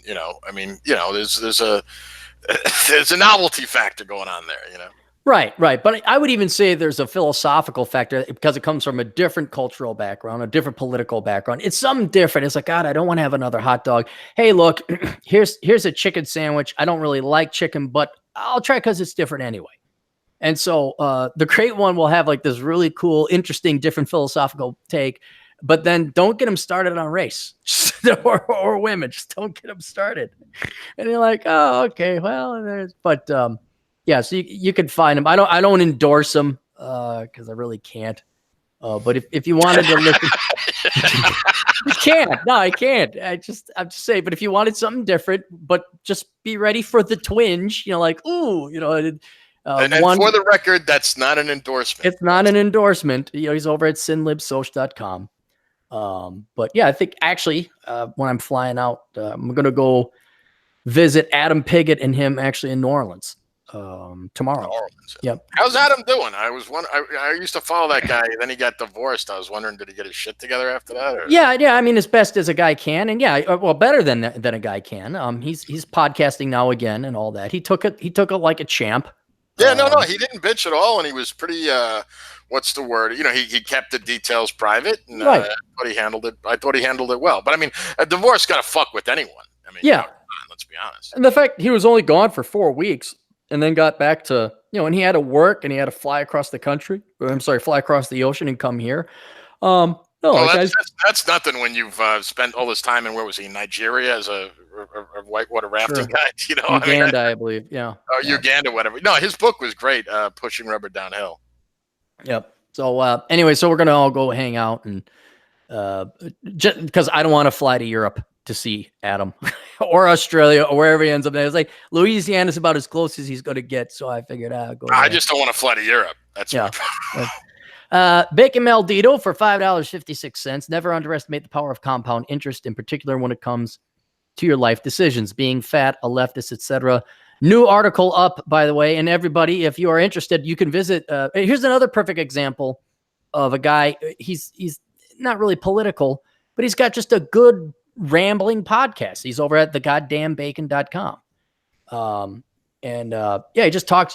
John, you'd love it. I think he's in Seattle. Yeah, he is in Seattle. He does. You gotta give me. All right, I gotta check this guy out. Thegoddammebacon.com, but he did an article about how he hates the homeless because there was a guy who was going to commit suicide on the I-5, and he was wondering why traffic was worse than it normally is, which is pretty bad. And then he got there, and this guy did Brazilian jiu-jitsu. He gets in fights. He's an angry, pissed off man just like us. It's a really good this, and talked about like some beefs he had, not him, but a guy that he knew at the dojo for jiu-jitsu that he tends. There was a beef. It's just stuff I don't get to hear. Stuff that Ben Shapiro ain't going to tell me on Fox and Friends or whatever the hell's on. So, but that's thegoddammebacon.com. Bacon Baldito for $2.23 again is Steele. A fan of Owen Benjamin. He hearts the Jews. No, we're not. No, we are pro-Jew. Okay, because I'm technically one here. Okay. Yeah, Aaron's got some Jew blood in him, but the way I view it, because my views on the Owen Benjamin or Jews. Owen Benjamin. All right, my quick thoughts on Owen Benjamin. I like some of his stand-up. He's funny. I think he's kind of gone off the deep end and he's off his meds. But no offense, that's just my personal take on him. Who is Owen Benjamin? He's a stand-up comic that's extremely right-wing, and he's got really caught up in this blaming the Jews. I think he's a what do you call it? He denies the moon landings. I don't know if he's a flat earther, but isn't Benjamin a Jewish name? It's usually a Jewish name if it's your first name. They like the old Well, I mean, Clarey's an Irish name, but you're not, apparently. Yeah, but I did my 23andMe thing, and I'm all fucked up. I just kind of that didn't make any sense. All right, I've heard them before. Maybe they swapped out they mix the samples up, like the babies in the hospital or something. I don't know. Sure. But to answer Owen Benjamin, so he's a little bit too out there for me now. You got to be careful about these people who think they got it all figured out. Mm-hmm. They figured it all out. Trust me, you haven't figured it all out. Bacon Baldito for another $2.23. Humans do not equal people. Huge key difference. Personality, correct. Bill P for $1.99. I got written up at work for using the term girl. Oh God. What were you supposed to say? Woman or? Oh my. Well, then you're assuming their gender, right, or something, or. It could be that she's a woman and girl is kind of like young and derogatory. I mean, every word is going to come under assault because these people need to be offended and need to be a victim to get money and get some kind of preferential treatment. So they'll find any way to get it. But I'm wondering. I always knew about young 30s, mid 30s on. That corporate America was not going to be where truly smart people had to go. Now I'm pretty convinced that any guy who has his shit together, corporate America is not for you. That is, and not because necessarily the sexual harassment risks or anything like that, or the Sheryl Sandbergs, but when you have these corporations that are putting politics and gender or race or just politics and gender ahead of profits, it's not going to be sustainable, and it certainly is not going to be meritocratic. And wait! A quick note on that before I forget. Netflix is going to try to boycott the state of Alabama because of their anti-abortion bill they passed. Well, okay, exactly my point. Do you guys? This is going to go way back. Chad, you may have done a study on this. Do you guys ever remember the Japanese kiretsus? What is that? The kiretsu or the Korean chaebol?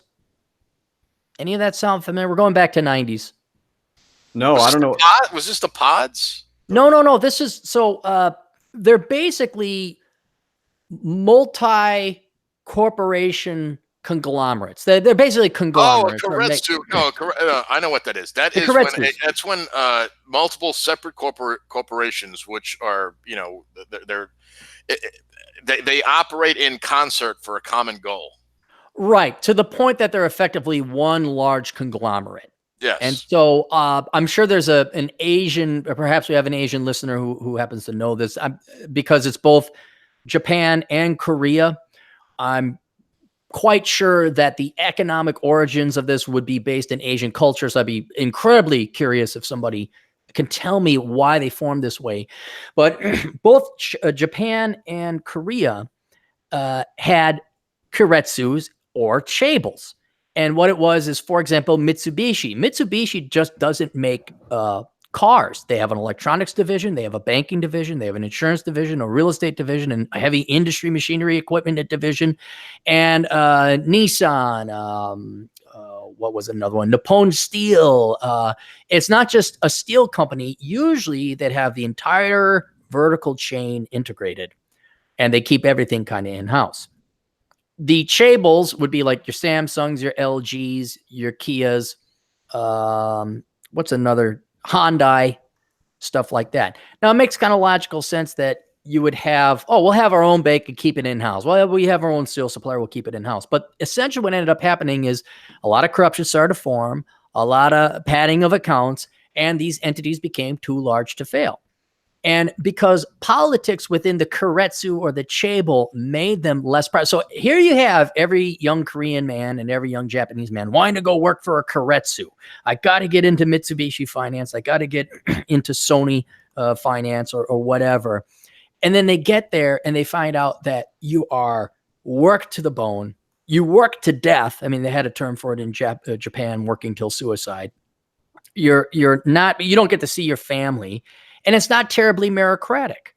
And I'm thinking that's the way that corporate America is going, not because they have a vertical integration chain that has the unintended consequences of corruption, internal corporate politics, and too big to fail, but because of all the indoctrination we've given the millennials and Gen Xers that they don't really think in the real world anymore. They're not looking at the bottom line. That corporate America, especially the Fortune 500, where all the powerful independent women want to go, where all the Cheryl Burgetts want to go and work, have been infiltrated and corrupted to the point that if you have a CSR department, if you have a diversity and all that department, you're gone. You're corrupt. You're what they even had a term from. They called them zombie corporations. They called them zombies because the government kept shoveling money into them to make them cash flow, even though they weren't profitable. So what I'm thinking is these are going to become these dinosaurs, these dead zombie companies that you're not going to work at. And the true growth is going to be where it's always been, where the hardworking, innovative, creative people have gone. That's going to be entrepreneurs and independent contractors. So this right here, where Bill just talked about, you got written up using the term girl. I mean, call it a night. It's over, guys. You don't want to work for that corporation. Are you guys there? Am I gone? Yeah, no. I'm here. I'm here. I have nothing to add. I agree. Oh, I'm sorry. I didn't know if I floored everybody or what. I'm working on a tax return. Let's get to more super chats here. Dr. Khan blog $1. No comment. I guess if you donate more, you get to write more. I guess the higher you pay, the more characters you can write. Yeah, that's how it is. Yeah. I didn't know, but you could donate $1, but it doesn't gain you anything. Thanks for the donation there, Dr. Khan. Bacon Maldito again for $2.23. Check your older brother email for Seattle model. All right, hang on. Let's take a look. I'll be right back, guys. All right, let's all take a break. I'll pull this up. Chad, can you sing "Girl from Ipanema" for us? Everybody in the chat's gonna go no.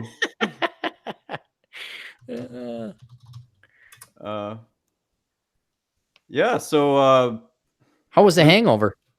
Oh, from the other day, dude. You were right. Sports ball and alcohol just are not a good combination. You know.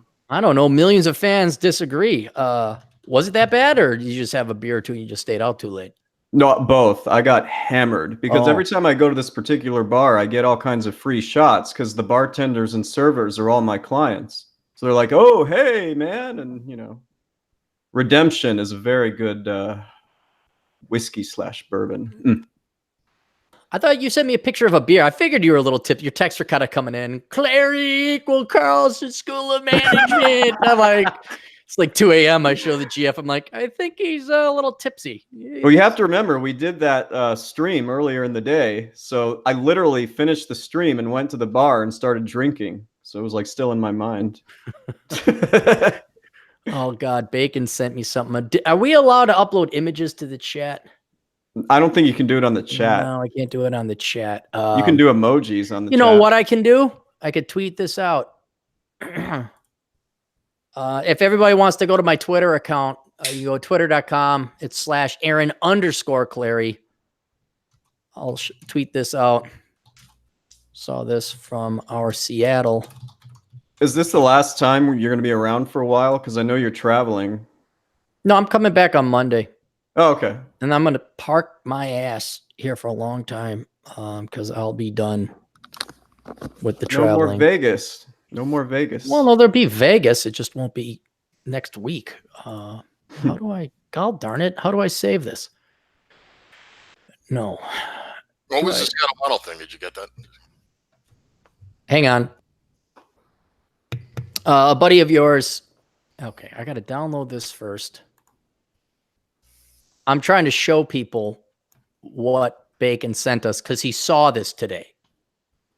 And so on my Twitter account, it'll say, saw this from our agent. Oh, and I'll just say from our Seattle agent in the field.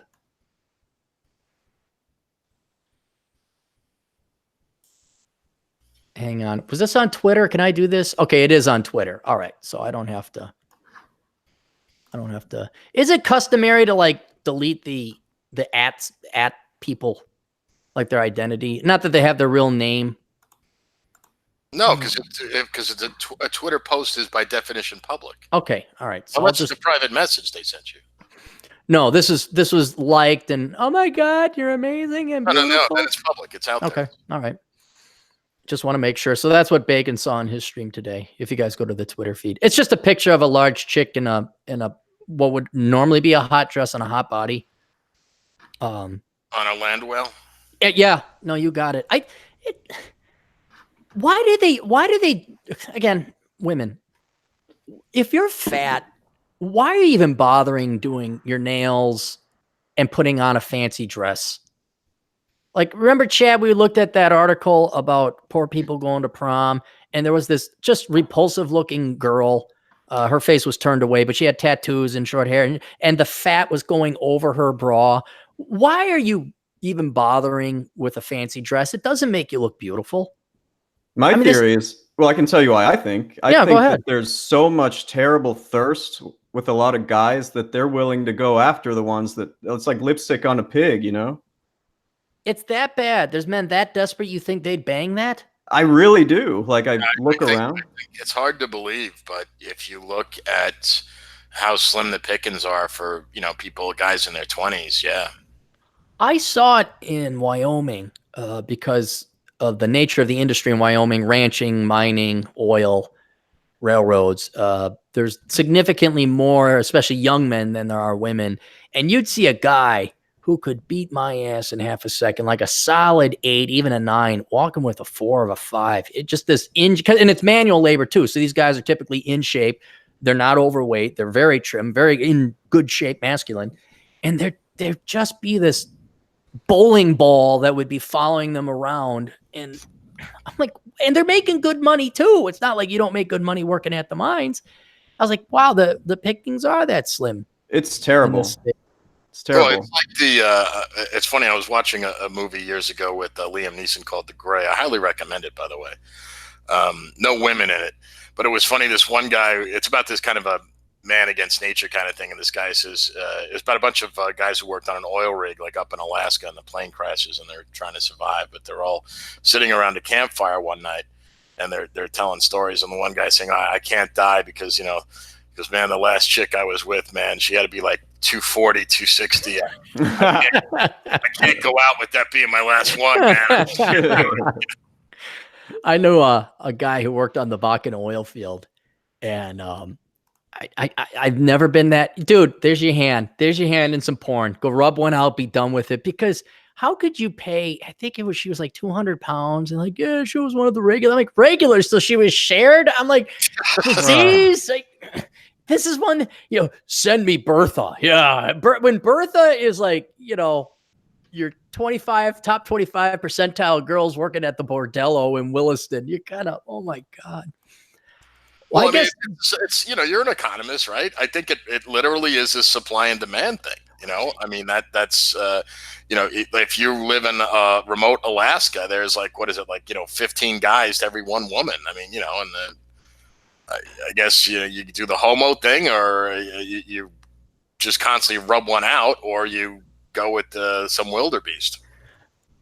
Well, inevitably what will happen, and it depends on elasticity, cigarettes versus gas, but inevitably jerking off to porn will become a substitute good. If you got to pay $200 an hour to go out with 200-pound Bertha, because that's the only thing, forget that. And the amount of time these guys would drive, because keep in mind, it's not like you're working in town. You're in a man camp 100 miles away, literally in the middle of nowhere. And you got to drive to town, Williston being a big town, to go find some girls.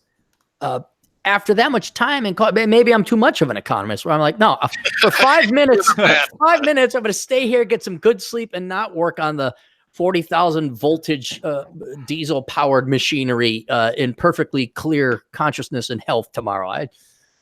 All right. So we did that for bacon. I mean, is it that bad out there, guys? I don't know. I don't date. John, are you even dating anymore? Yeah, I mean, one good thing about getting older is I get very, well, I think just older in general, you get much more discriminating about life in general. So you don't settle for that. I mean, everything. I even think like, where I like go to eat, or what I put up with, things that I would, I just don't tolerate bullshit anymore. So if, and as you get older, you're, when I was in my, I guess from the age of 17 to my early 30s, I mean, I was just slinging seed like, nobody's business. And now as I get older, it's like, but yeah, I mean, I still have female companionship, but not like I used to. Well, Bacon found a nice young lady for you there who spray painted on a dress. I still don't. Just what's with weaves? Somebody explain weaves and the nails. The black ladies get the nails out the head. They look like Wolverine, except they're very fat. And then the weaves. What does it do? Why? No one's going at it, but maybe they are. I don't know what you guys are saying. Chad, ever date a girl with a weave? I can't say that I have. I mean, you think that'd be a good niche for me to find? No. Because right now it is absolutely bad. Are you even out on? I mean, I know everybody has Tinder or Plenty of Fish or whatever. I mean, do you even bother with that anymore? I mean, I guess online was dead. I don't know. No, online's dead. Yeah, I don't really do any of those. I mean, it's just you're gonna get somebody who's at least 3 or 4 points below you, and then they're still gonna be demanding. So that's just too saturated. God almighty. And then again, we talk about substitute value or substitute goods. Sorry, substitute goods. The guys are going to go jerk off the porn. The girls are going to go get their attention from the internet, and it's not going to be analog or in person. Well, this is why I hope you do a show with Arcady, because that's like, he knows all about this shit and he'll tell you how bad it is. We gotta get him out. Wasn't he on traveling or something? Yeah, he's gone for a couple weeks or something. Okay. All right. I still want to I sent an email to Pornhub, by the way. Oh, you laugh. But that's how everybody laughs at good ideas or ideas that actually end up making money. Because I do want to get you on with some of your webcam girl clients to talk about the industry and financial planning. I think it would be but I also want them topless while we do it. And we're going to probably have to do that on Pornhub, but hopefully they'll get back to me. Because who knows? This could be you all talk about different streams of income, right? Sure. Is Pornhub going to get rid of me because there's a gal who's dolled up in lingerie, like would happen in half a second on YouTube or something like that? Well, I mean, I've heard there's shocking sex things on Pornhub from what people tell me, so I don't think you have to worry about that. Yeah, yes. We would actually be probably the most tamest channel on Pornhub and the most intellectual. All right, Wizardly Wizard, for $10. Thank you. Does anyone see a problem with short-term major medical insurance as opposed to much more expensive ACA plan? Healthcare is my biggest impediment to further minimalism and early retirement. Does anyone see a problem with short-term major medical insurance? Why short-term? What? That's a short-term. Do you guys know what he's talking about? For a second, I thought he was talking about like catastrophic insurance. I'm not sure what he means by short-term. Major. I think it's like a short-term major medical insurance. Like those have really high deductibles. I see those.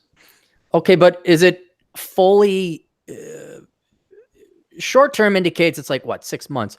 Major indicates to me that it's like full insurance, like you just pay a copay and that's it. But you're saying no? Well, I'm not sure. I just know some of my clients have gotten short-term Blue Cross Blue Shield. It's meant to be something you get when you're in between like school and having a job. It's not really designed to be long-term, which I guess is obvious by its name. So right. I think he's asking if I just stick with that instead of getting a real, fully covered insurance. And I would think it just depends on how much you think you'd need it. What's the age? You have to know your age and like statistics like that and your likelihood of needing it. Yeah. As you get older, you'll have shit that happens to you where you need insurance. I have health insurance now. I mean, I pay for it myself. But. Me too. Affordable Care Act. So so it's more expensive to go to the government route. I think that's what ACA means. God damn it, I got all these damn. Well, he might not know. You're not required to have health insurance anymore. Trump got rid of that. Like, you don't have to scramble to get health insurance unless you want to have some coverage. There's no requirement. Well, you don't get I mean, there never really was a requirement. It's just that you had to pay extra on your tax. Yeah, you got a penalty. And now there's no more penalty. Yeah. I would I'd get catastrophic insurance, but I think he's implying if it is short term, he's in between jobs instead of going on the ACA plan. Yeah, dude, if you can get major medical insurance, and admittedly there's probably going to be a high deductible, but you're young, the statistics are on your chance you're not going to get sick or anything like that. But yeah, just in case you get hit by a truck, get the short-term major medical insurance, especially if it's cheaper than the ACA plan. I mean, don't give the money to the state. Fuck that. I mean, I know it doesn't go to the state, but yeah, I recommend getting it because if something really major does happen, you can get wiped out if you don't have insurance. I mean, an aspirin is like $50 in a hospital. Yeah, and then this healthcare is my biggest impediment to further minimalism and early retirement, dude. Especially if you're younger and you sound younger, unless you're older, I could see where your premiums would be up. Don't do this. Well, I could get by without car insurance. You're not making enough money then. All right. You could find a reasonably affordable catastrophic health insurance, especially if you're younger, you don't have any other medical issues. And then if you do have medical issues, then that's what the Obamacare stuff is for. But don't be chinsing on no health insurance.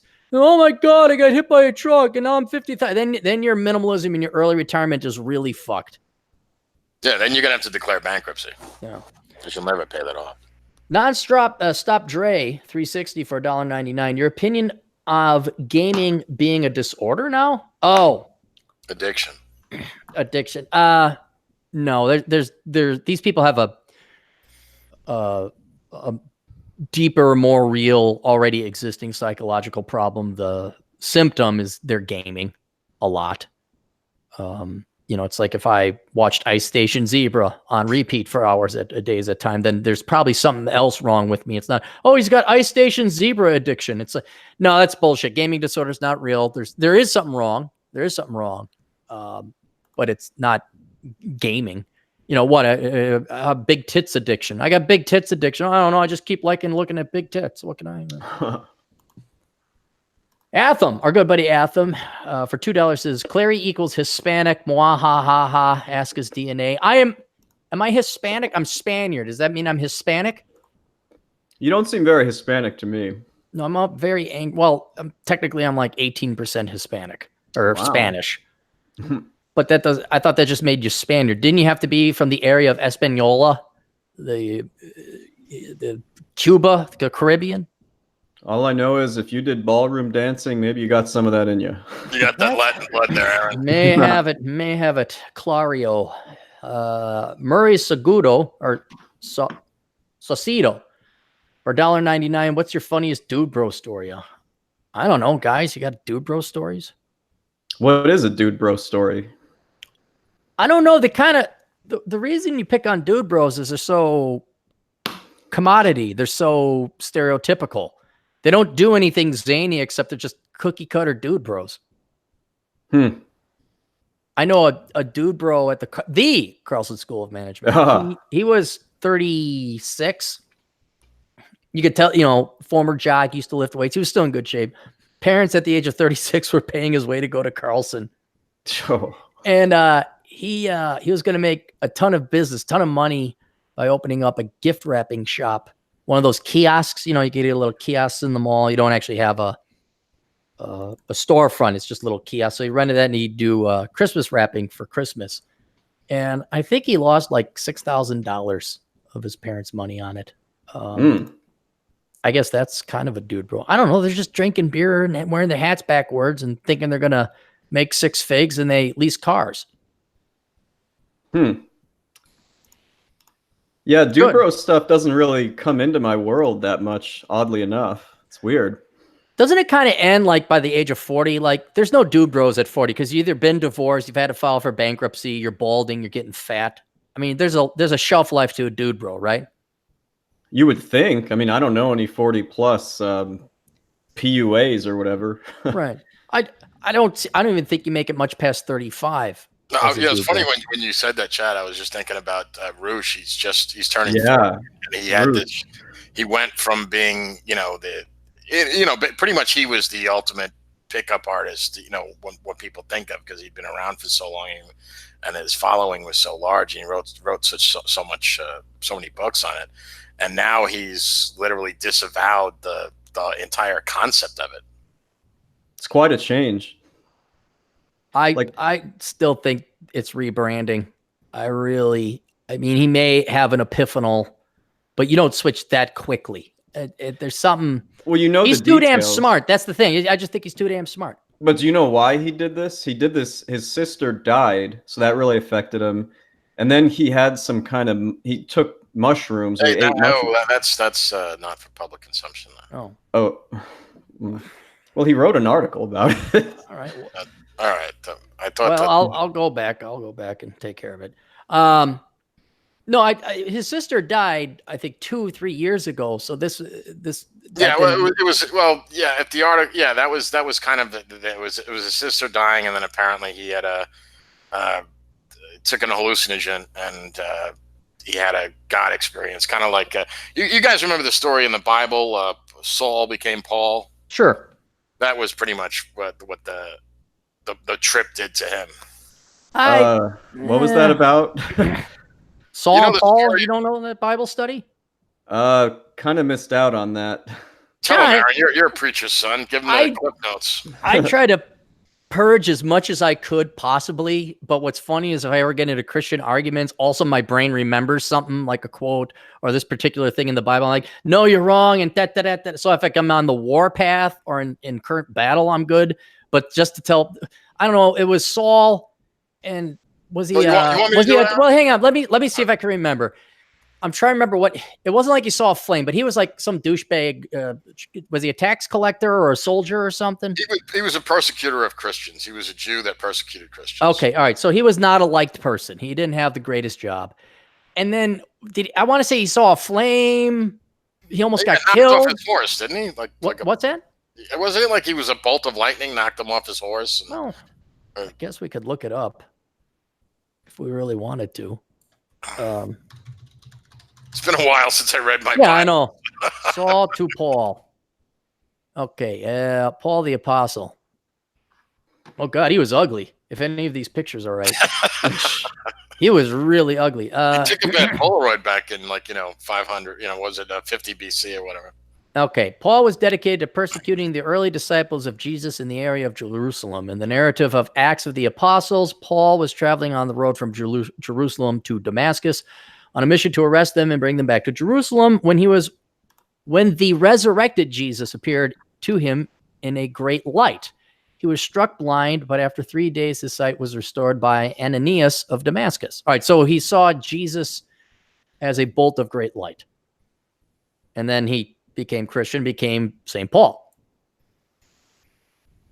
Yeah, and he's responsible, I think, for converting more people than any of his contemporaries. Oh yeah, he wrote. I mean, it's what, Acts, Corinthians, 2 Corinthians. He wrote a lot of books in the Bible. Yeah, he was the most prolific apostle, I guess you could say, in his day.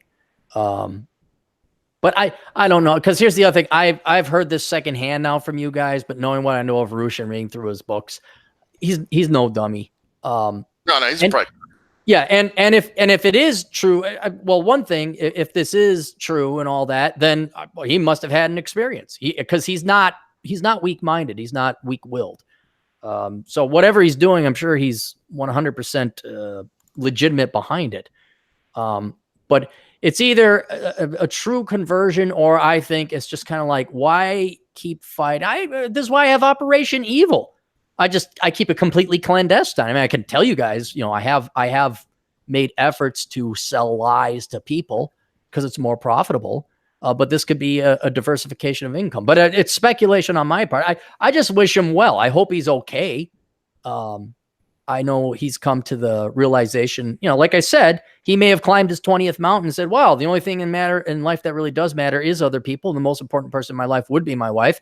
And boy, I'd like to have some kids with some pugs. I 100% believe he is now a family man, or would like to have that. But I don't know about the Puritanism aspect that he's gone down. So but it's speculation on my part. He took off all of his Bang books. You cannot get them anymore. Really? Yeah. I don't think it's financial, Aaron. I think it seems sincere. Okay. Well, I'll have if I can get him on, if I have time. That's the other thing. But he's busy as always. Oh, let's go. Bacon Maldito. Today's sad lyrics: sawed-off shotgun, glorious sons. What does that mean? Must be a song. I don't know. Does he want Chad to sing them? Nobody in the chat wants me to sing. Trust me. Look. Oh man, we got a ton of super chats. Holy cow. Let's go back. What? If they pay, they need to be read. Well, if they pay, they do need to be read. That's kind of my rule, but I want to stay on top of it before it gets too far down and we miss out on somebody. Murray Saucedo for $1.99 asks, what's your favorite item on the menu at Perkins? Chad, you got a favorite Perkins? Do you even got Perkins in Chicago? I haven't. There's probably out in the suburbs somewhere. I haven't seen one here. I don't think we have them here. Yeah, you guys got like Golden Village Nugget Inn or something. Yeah, Golden. But you guys ever been to a Perkins? No, I have not. I have not. Okay. I have, but it was in like Pennsylvania. Perkins is probably my favorite restaurant. My favorite item at the Perkins menu is the not the granny hash. The granny. It's got everything in it with hash browns. It's completely unhealthy for you. It's got bacon and sausage and ham, and you put some jalapenos on it. It's absolutely wonderful. Actually, that sounds good. Yeah, it's really good. Yeah, Perkins is real. I always catch flack because like Perkins was the place you went to after college to get late night food after the nightclubs. Well, I didn't really party all that much, and I couldn't afford Perkins. So then when I actually started getting money, I'm like, dude, I can't wait to go to Perkins. I'm like, damn, this is really good food. But all my friends by that time had graduated beyond Perkins. They're like, no, let's go to Crave. Let's go to other places that just have one syllable nouns as tight, and it's like $20 for a burger. Let's piss away our money. So if you ever 24/7, especially traveling out west, oh yeah, man, you come into any sizable town, good chance there's going to be a Perkins, and they're open 24/7, and it's great food. I love it. Cool. Fernando Covet for $1.99. You still need to report it. The IRS won't collect. He's talking about health insurance and the requirement to have it. So even if you say that you didn't have health insurance, there's no more penalty. Okay. Phil, for another... I'm curious about that because did I get in trouble? So if I didn't answer that question, am I in trouble now? Well, usually I'm not able to electronically file a tax return unless the question's been answered. Did you use TurboTax or something? Or No, I didn't do. I don't do my own tax. So okay, well maybe all right. He probably did it for you. Yeah. Hey, Yeah. Chad, can you take over the super chats and read through them? Because I got to keep scrolling and then flipping over. It's just a pain in the ass. Can you read them for me? I'm at Phil for $9.99. Yeah, no problem. Go switch over there. He's talking about recent controversial tweet. Okay, so for $9.99, Phil says, recent controversial tweet cited that women of today aren't interested in a guy, quote, up and coming, like MBAs. They want the finished product now and jump on that bandwagon. So basically, women are no longer like willing to invest in a guy early while he's still in school or whatever. Now they want to be at the finish line. They don't want the guy in med school. They want the doctor. Yeah. Well, what they're going to want and what they're going to get are going to be two different things. There was some gal, I forget it. It doesn't matter. She's nobody. But she was this cute little 20-something thing. And she was like picking on another gal, a Diane McAllister on Twitter. And she just like, why would you be a mother and a wife? And, you got to be like me, she said like a bitch. I'm going to be a bitch ass boss. And you got to wonder like what these girls, remember we're talking about brainwashing.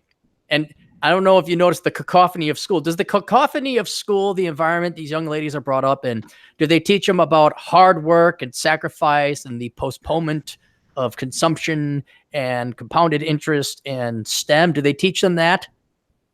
No. I would guess not. No. What? Yeah, delayed gratification. No. What did they teach them? You're a victim, the patriarchy, you deserve everything. There you go. You deserve let's see, and this is why, again, I don't see it. I'm not on the front lines.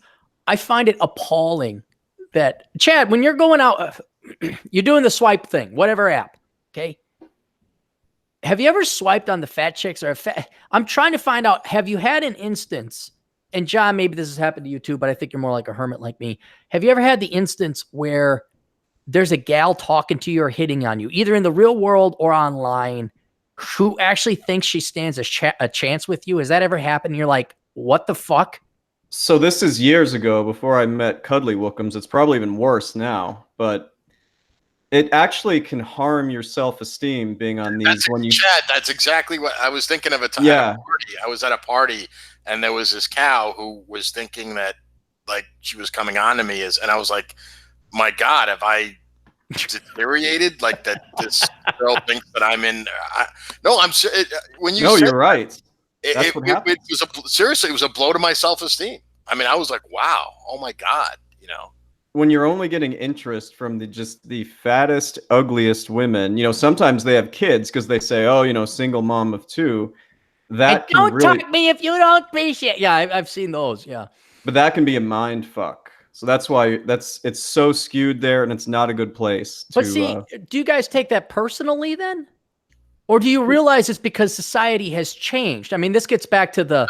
well, I mean, it happened to me years... The one incident that this did happen to me, and I still remember it now. So, I don't know if personal is the right answer, but I remember it affecting me. Like, I was actually... My self-image, at least temporarily, like, went way down in my head. Because I was like, this chick thinks that we're in the same league. Like, I was... Because I don't do ugly. So, that just really blew me away. And Chad, I'm guessing that you've same experience. Well, yeah, you start to really wonder, like you feel like you're trapped and this is all you're going to get. But the thing is, it's just because of the ratios on those swiping apps. That's what I think. But it still does not make you feel good. It makes you cynical about who you are on the dating market.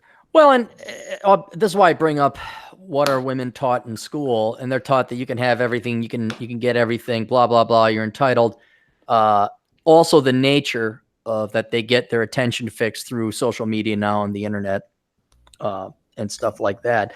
I'm just wondering if you guys know that, and anybody else listening knows that's not your fault. That's not you. And then also, the number of 8s, 9s, and 10s for guys, the really good looking, the true alpha guys, those guys can sop up a ton of the supply of at least, 5 and up women. Because let's say you're an 8, 9, or 10 guy and you're willing to bang 6 and up. You're now keeping effectively a disproportionate, how many girls could you guys have sex with in a week? Like, how many could you have sex with once a week? How many girls could be in your portfolio? Are you talking about the 8s, 9s, and 10s, or like No, us no, I'm just personally? saying, you as an individual, how many girls like could you handle to have sex with in a week? Man, that's a hard question to answer. Yeah, to be honest, I don't like to have a lot of women in like different women in my life.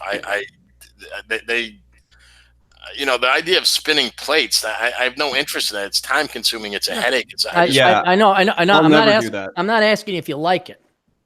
How many women could you handle in a week? As many as my refractory period would allow.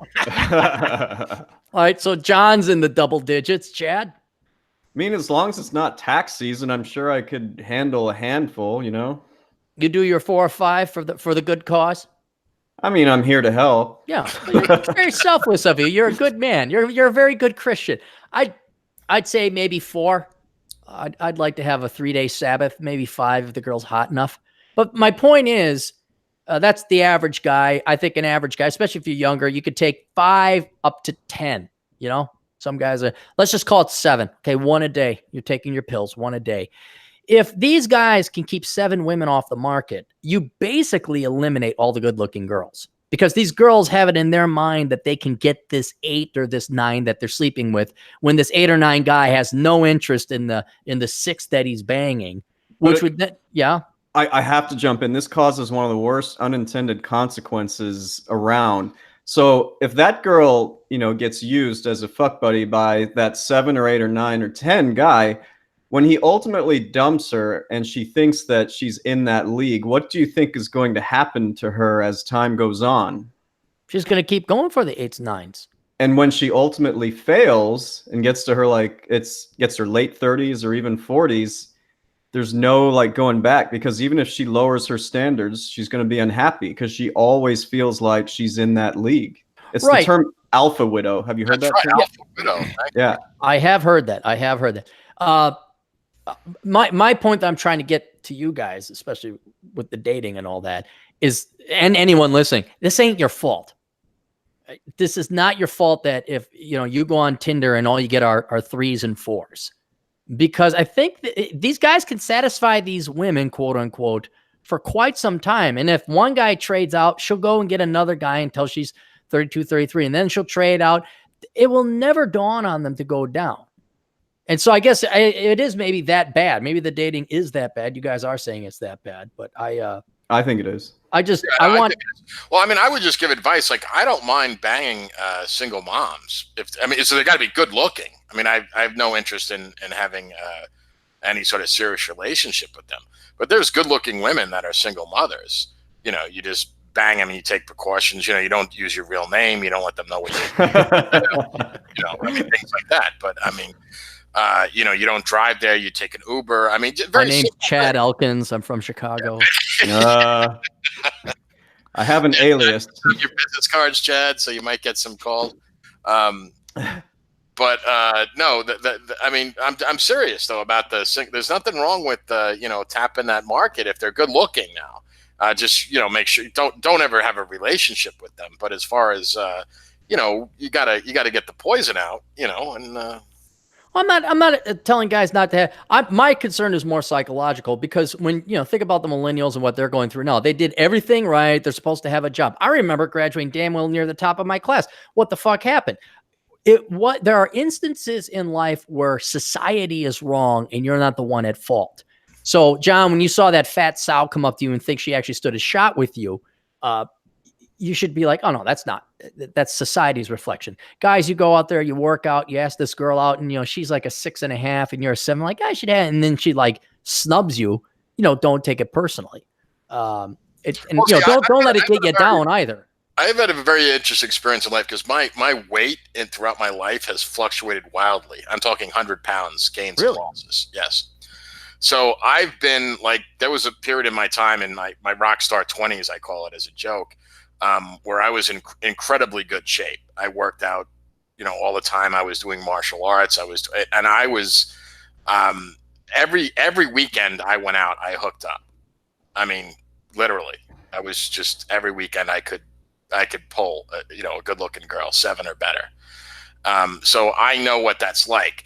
And then when you fall out of that, I've had many injuries, as I think I've discussed some of that with you, and, been out of shape and things like that. Things have happened to me. And then, so your view of yourself, you don't know where you are on that spectrum because it's fluid. It's not fixed. Like if you're a guy and you're an 8, that doesn't mean you're always an 8. You can go down from that,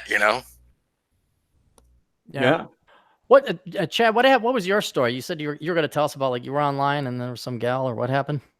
Oh, well, I was just saying, like, first a quick one. One time I was at a bar hanging out with one of my friends.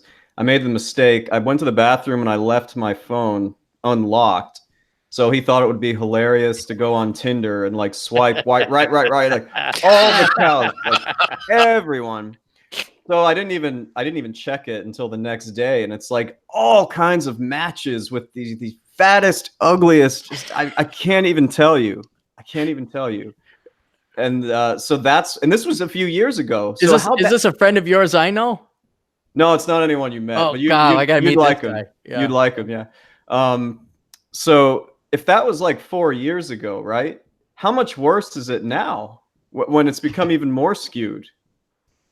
Somebody paid me to go and do Tinder for Asshole Consulting, give my opinion of it, and it was just over the course of the weekend. And you have to do it in you gotta have a range because the same people will show up again. So you gotta kind of, and it was just kind of this pain in the ass where I had to go through it. I didn't get one match, not one, and I was pretty fair and libertine and like I want to be scientific. But I was just appalled at the number of ugly chicks. And I thought maybe it's Minnesota, but I'm like, no, it's just all It's this here just too. Tinder. No, it's okay. What else we got for super chats? All righty, let me scroll back up. Okay, we did that one. Wizardly Wizard for $5 says, I'm not in between jobs. I'm talking as a substitute for an Affordable Care Act plan over long term. Short-term plans can now be indefinitely renewed thanks to Trump.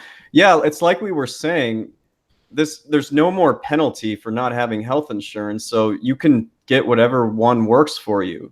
You don't have to worry about that anymore. Though, if you are a business owner, you get to write off 100% of the premiums that you do pay. So just keep that in mind. Yeah, I can't imagine him getting a better deal than catastrophic health insurance. I mean, if it's cheaper to go with the short term and renew it all the time, yeah, go ahead. But look into catastrophic health insurance. That's what I have. Yeah, but I think Chad might know this better. I don't know if they still allow I used to, because I had the catastrophic thing when I was younger, and I think they kind of forced insurance companies to cover all these extra things now. So I don't know if you can get the truly catastrophic insurance. Well, I'm covered. Technically, I'm covered for birth control pills too. I mean, there's all this shit on my catastrophic health insurance plan that I'm never going to use. My mammograms, I haven't used that yet. They See owe the me OBGYN yet? God almighty, just fuck. Well, no, that's what I'm saying is I don't think, because it used to be very cheap. I remember, I was a business owner and self-employed, and I had catastrophic insurance. It was really cheap, but I didn't have to. Back then, there was no government requirement that I had to be covered for all this other nonsense. And I don't know, Chad might know this better, though, that I think it's a lot more expensive now because they forced the insurance companies to cover these things. So it's not the great deal that it once was, like if you're a guy. Also keep in mind, they're amortizing their expenses to younger people too. I mean, my catastrophic health plan went from $90 a month to $279. And some added things were added there, but let's be very clear. The insurance company's got to make their money to cover Tilly, who's been smoking the Virginia Slims because she saw it on a television show one time. So there's that happening too. But it's still, the insurance companies are going to get their money either short-term renewable, catastrophic, or ACA. Go wherever it's cheapest, and make sure you have catastrophic. Make sure that if you get hit by a truck, you're taken care of. The rest of the stuff, just pay cash. I don't want to be like, honestly, I will say this. The absolute worst thing about self-employment is the health insurance costs and like dealing with the difficulty of it, in my opinion. Really?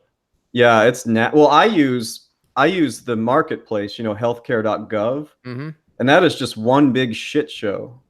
and they don't have their act together. We've had it for what, 6 or 7 years now, and it's still just not. It's a terrible thing. So I would even say stick to the short-term stuff as long as you're not having to go to that website. Yeah, I go privately. I guess I could look at Minnesota's healthcare. Make the taxpayers pay. Well, I think but at least in Washington State, they have the private one. I mean, this was years ago when I did it. I signed up online. Like they had all the different insurance things on the website. The Washington State, I forget the Earl, whatever it was, but I just checked the boxes and they said these are your choices, and yeah, that's how I did it. Yeah. All right. So the next super chat is for $5 Canadian from Confidept. Some fake dollars earned working security. Thanks, Cappy, for the recommendation years back. Easiest job to clock huge overtime and get crazy stories from. That's a good. There you go. There you go. And we'll take those crazy Canadian. We got a lot of Canadians tuning in. We got a lot of Canadians. Yeah, we do. That's nice. And they're donating a lot because they got that 30%. They got to pay 30% more to make that hurdle.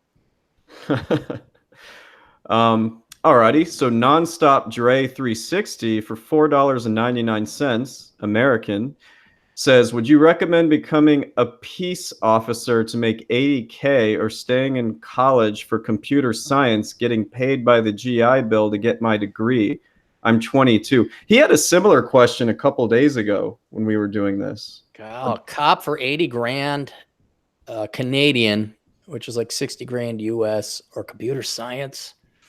And he's 22 and he has the GI Bill, so he might be. Oh, he's not Canadian, by the way. Oh, he's not Canadian. Can I take this one, Aaron? At least. Yeah, please do. Yeah, go ahead. All right, look, well, you guys know I'm as old, I remember dinosaurs. All right. When I grew up in an Irish Catholic neighborhood, so everybody I knew growing up, they all became a cop or a fireman or, an iron worker or a carpenter. That was just the way it was. All the guys that became cops back in my day, they all got to retire after 20 years. So they all retired at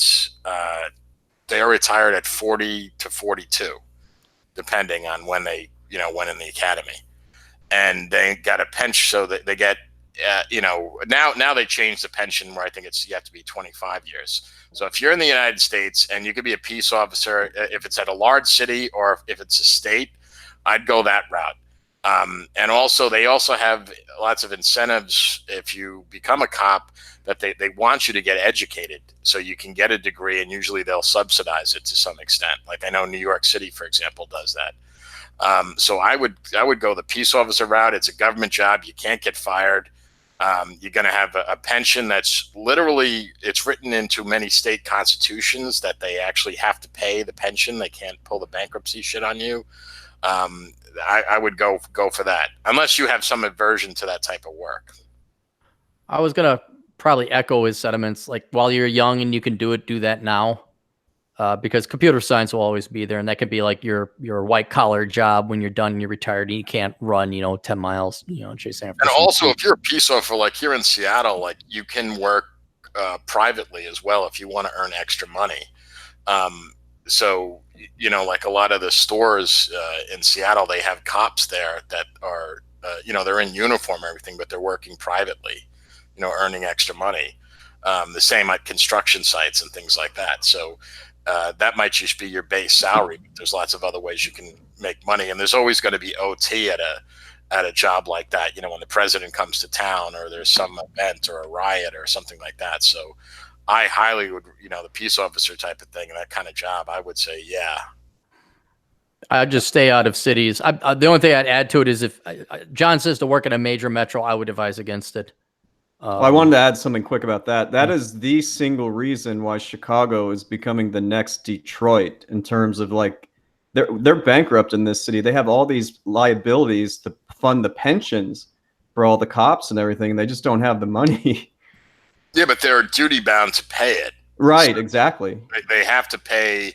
Like I know, like in the state of California, for example, it's actually in the state constitution that they have to pay the pensions before they even pay for illegal aliens and before like pretty much anything. Well, that's not nice. No, it's not. But well, I mean, you know my thoughts about illegals. But anyway, so I'm just saying that is a good route to go if you're looking for, you know, a constant check coming in. Also, there's a lots of, like, this is the way, like, my friends that I grew up did it, is that your pension in, like, for the NYPD, it used to be, it's 80% of your last year's salary. Now they usually do it as, like, now they do it, I think it's 80% of your last 3 years.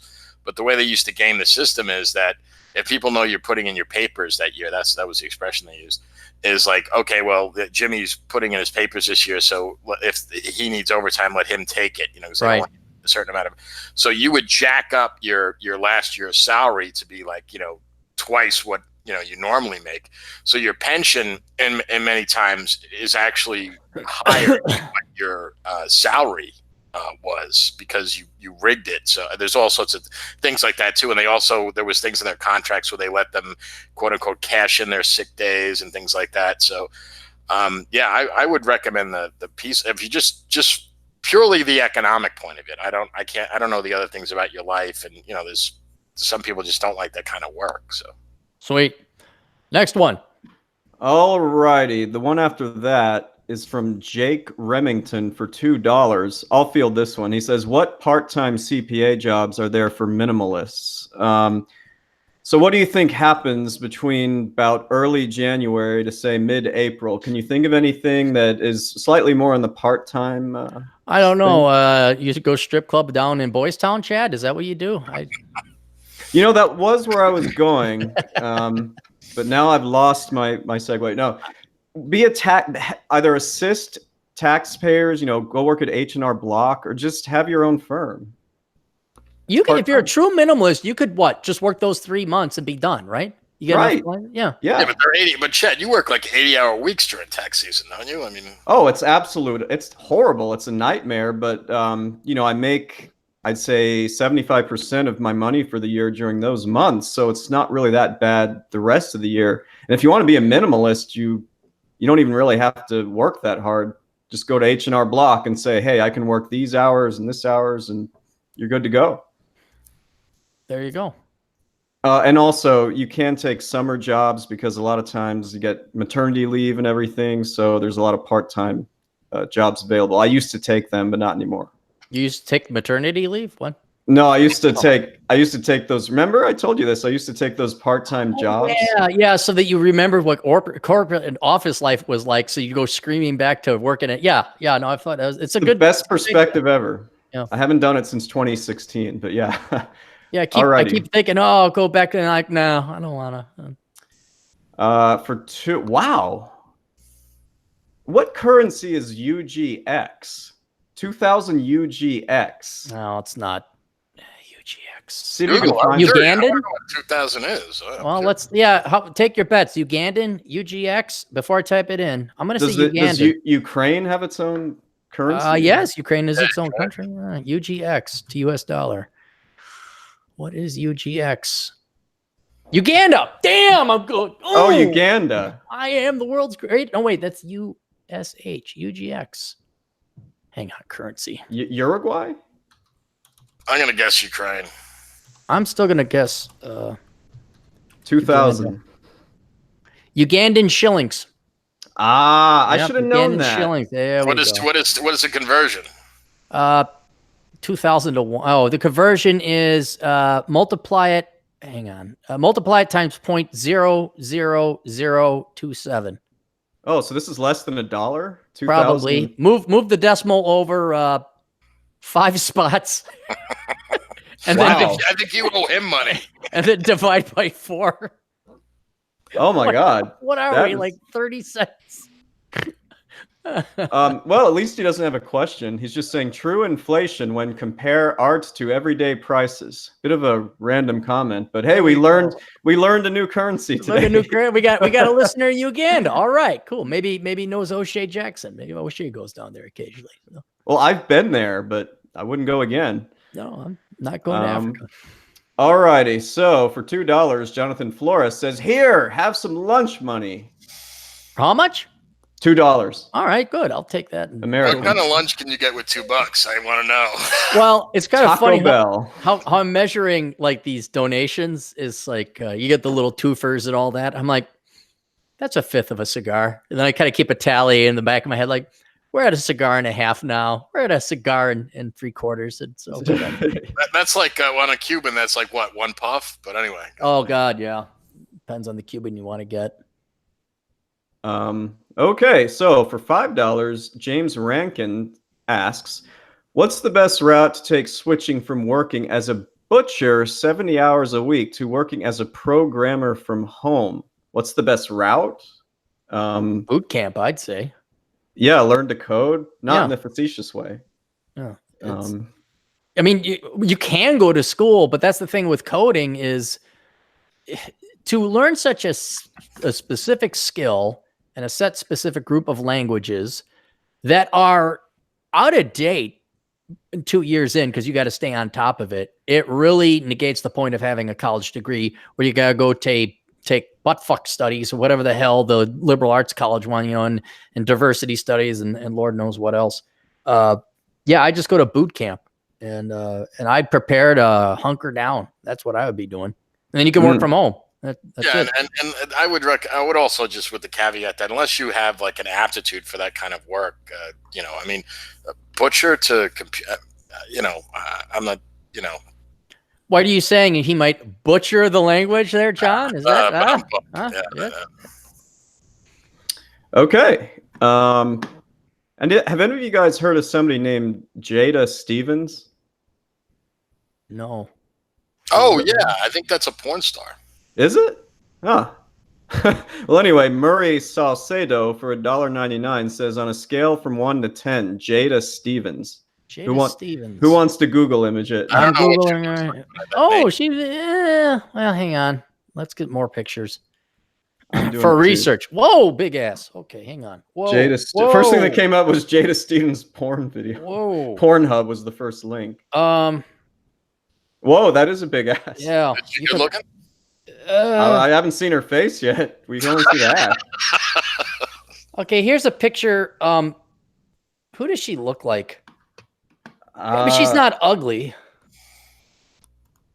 Who does she look like? I don't even know. Like she got the brothers like her. Let's put it that way. The brothers obviously like her. If you're an ass man, you're going to definitely like this girl. I am not an ass man. I might be dating myself a little, but she does have a little Jennifer Love Hewitt before she hit the wall in a few of these pictures. Jennifer Love Hewitt used to be cute in the day. Yeah, she's not anymore, unfortunately. No, I haven't seen her in ages, man. I'm trying to figure out who this gal reminds me of, and it's either an actress or some friend of mine. Who the fuck? Yeah, she's. I'm not an ass. Honestly, for me, this is a 6.5. Yeah, well, most porn stars are like in the 7 range, don't want they? Because I mean, super beautiful women don't need to go into that, so there tend to be girls who were like 7s and they get a lot of plastic surgery. Right. If you're an ass man, this gal is your cup of tea. She's probably a 10, but doable, but not gonna. I mean, she better be really good at the home duties and other. Yeah, God, that ass is just throwing me off. Here, I'll be right back. I got to take this call. It's my sister. You guys go ahead. Hey, John, do you need to take a break? Yeah. Let's all take a break. I'm gonna get some out. We'll be back in a second.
You there, John? Yeah, I'm back. Oh, okay, cool. Yeah, no. Had to kind of switch out. I don't have to. I got this meetup group, writers meetup group over in downtown Minneapolis.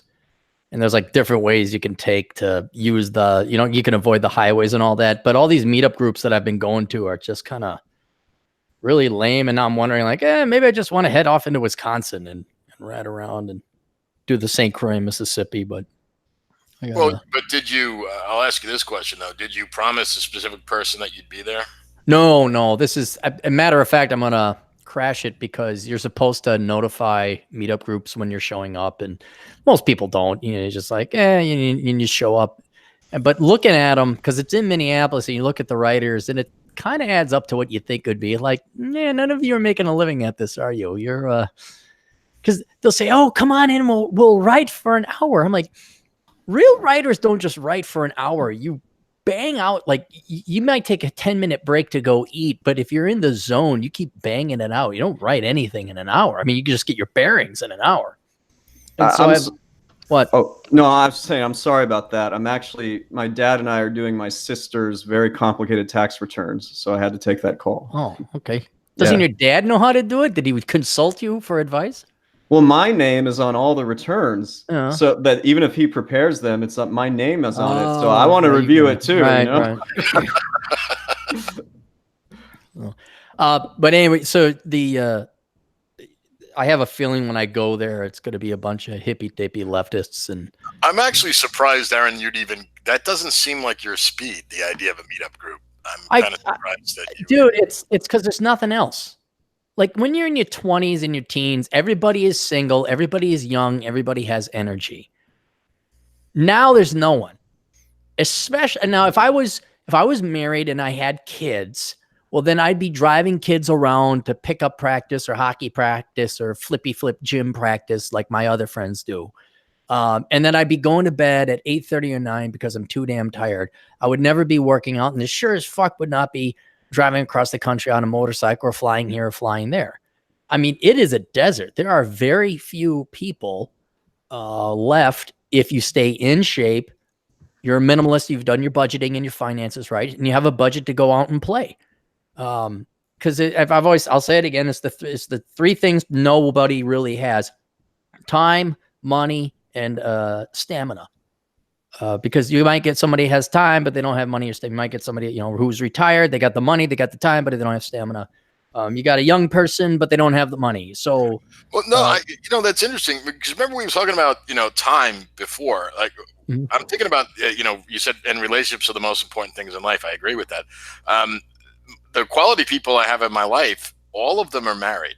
That at least the ones that live in, close proximity to me. Right. And they just don't have any time because they're married and they have kids. Like I have one buddy of mine that he is always exhausted because he's got 3 kids and he's always driving. The one kid is, I think they're winning. They won the state. I think they won the state championship here in for soccer.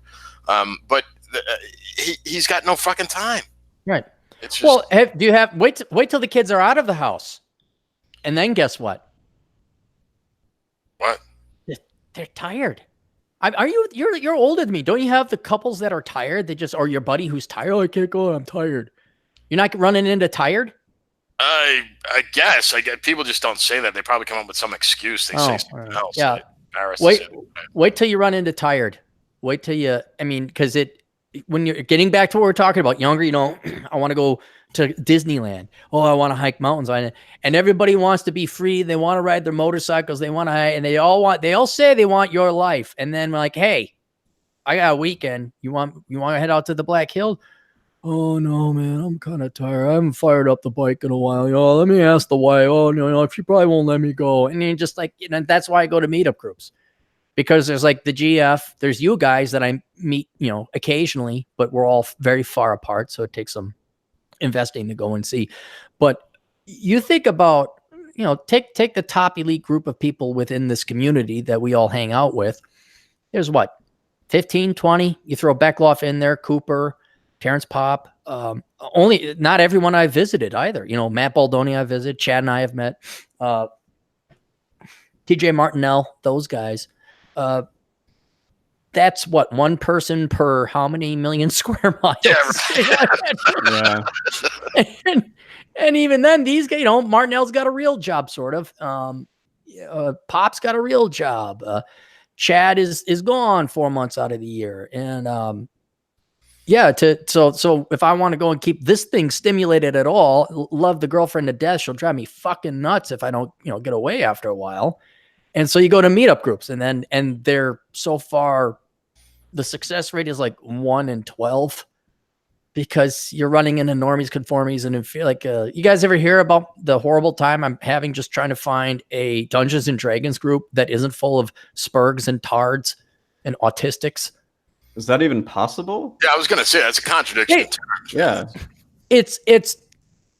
It was already with Dungeons and Dragons or RPGs in general. Admittedly, the social graces of these people was a little difficult. It's not the best pool to choose from. But I remember back in the 8th grade and high school and college, you could throw a team together and everyone would have go, oh, there's maybe the weird kid or whatever. But weird is what brought you together. But if there was you still knew how to play by rules. You could still form a group of people together and play by rules according to this game. Not joking, guys. The last Dungeons and Dragons meetup I went to, this full-grown man, I'm not talking kid, we're talking like 27. He was almost on the verge of tears because we wouldn't let him cast his reading spell or whatever before the other guy, even though as a group, we kind of decided this would be the most logical route to go. And other things like hygiene. I'm not joking. Hygiene. Another time I was at this D&D group, and this gal, 24, 25, had a thing on her heart. Huh? Yeah, well, there's always the token girl, and of course she was morbidly obese, but she had a thing on her heart because it was going to go at any moment, and that was her husband, and they'd all play the funny. And it is really hard, even if you choose nerdy stuff, to find people that are cerebral or just to get to know and hang out with people. So, you can't, and the real reason, 80% of the reason I'm going is because it's a nice day. I'm going to ride the bike. That's what I'm really going to do. And then I'll drop in, say hi, get a coffee, see what people are up to. Yeah, you'll look if it sucks, just check out, maybe, Yeah. but it could be good, so I recommend going. But anyway. Yeah, I'm going to go, but trust me, it's probably not going to be good. It's just not. It's going to be, I'm writing this feminist hero thing, and it's a crossover from Star Wars to Captain America. I was like, fuck. Not worth red pilling those guys. No, it depends on which ones. I've gone to some seminars before, and you just know to shut up. Like there's one tomorrow, unfortunately I can't make it. It's on capitalism. And I'm like, I'd love to just sit and watch this and like see everybody complain and just realize how bad the situation is, like how bad Minneapolitans think capitalism is. And then just kind of like, yep, got to get out of this state now. But no, that's what you do. That you go to, I mean, think about it. If it was 20, 30 years ago, let's say you're a very eccentric and eclectic individual. Where would you go? There was no meetup groups. There was no, what, you go to the bar, you go to the sports bar, and you hit, it must have been incredibly painful. Bathhouses. Yeah. Boys Town. Inevitably, that's inevitably where everyone goes. They goes to Boys Town. Boys Town. Well, what else you got for super chats? All right. I got to see where we left off there. Man, we have so many more of these. That's fine. I'll go get a cigar. That's actually truly one of the last bastions of independent, like guy thought, that cigar lounge. Unfortunately, the cigar lounge that's closer to me now closes really early. So Jim Smith for $4.99. Everybody's into this topic. What do you guys use for your health insurance? Do you use the Affordable Care Act or Health Share? What has your experience been like with it? We kind of went over that, but what do you guys use for health? John? Whatever the one I got off I can't remember the name of the company, but it's just the one I got off the state website. And the way it worked was they would ask you all these questions, and then at the end you would get like so many choices based on your answer, how you answer the questions. Yeah, I just go through I forget which health. There's like 3 main health insurance companies out here in Minnesota. and I could go through the state, but you got to be poor or not white, and you must not have a penis. Otherwise, you really don't qualify for anything. And I actually got a pretty good deal. It wasn't the greatest. And then I did do the old, well, I got a better offer over here. And they said, oh, well, okay, we can work with it. Well, hang on. Here's our new price quote. I'm like, that's better. So it maybe pays to shop. But yeah, I don't go through the exchange. I think for a while, the Minnesota exchange wasn't even up. So you had like Chad's Illinois deal. So I do use the exchange. I do it for a few reasons. That you have the option of getting a subsidy from the government if your income is below a certain level. And I don't really qualify for that, but I can still get the subsidy and pay it back on my tax return. So it's like an interest-free loan.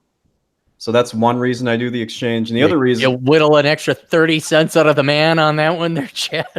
Hey, man, if there's a game, if there's a little loophole, I'm playing it when it comes to the government. Who pays his estimated quarterlies early as possible, Chad? Who's your earliest quarterly taxpayer? Did you already tell him that story on here? But it is you. Yeah, because I don't want to worry about it. Like, here's your money. Because look, you got to pay the IRS in the state. That's who you got to pay first. So then you know what your budget really is. On April 16th, Clarey sends me a text. And it's like, hey, I paid my quarterly taxes. And I was like, shit, he's a day late. Those are due April 15th. And then he goes, oh, no, these were my second quarter taxes, which are due June 15th. So nice job. And he was so proud of it, too.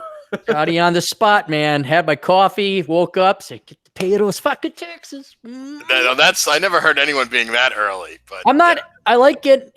My brain is tortured because I don't have a schedule. My brain is tortured by all the to-do list items. And the more I get off the to-do list, the big ones especially, the less encumbered and heavy the load my brain has to worry about. So when I know I got all the big stuff taken care of, I can relax. It's like that big test. You got to study for it. And then you guys probably waited until you're on the bus on the way to school to study. I'm getting that fucker done Friday afternoon when I come home.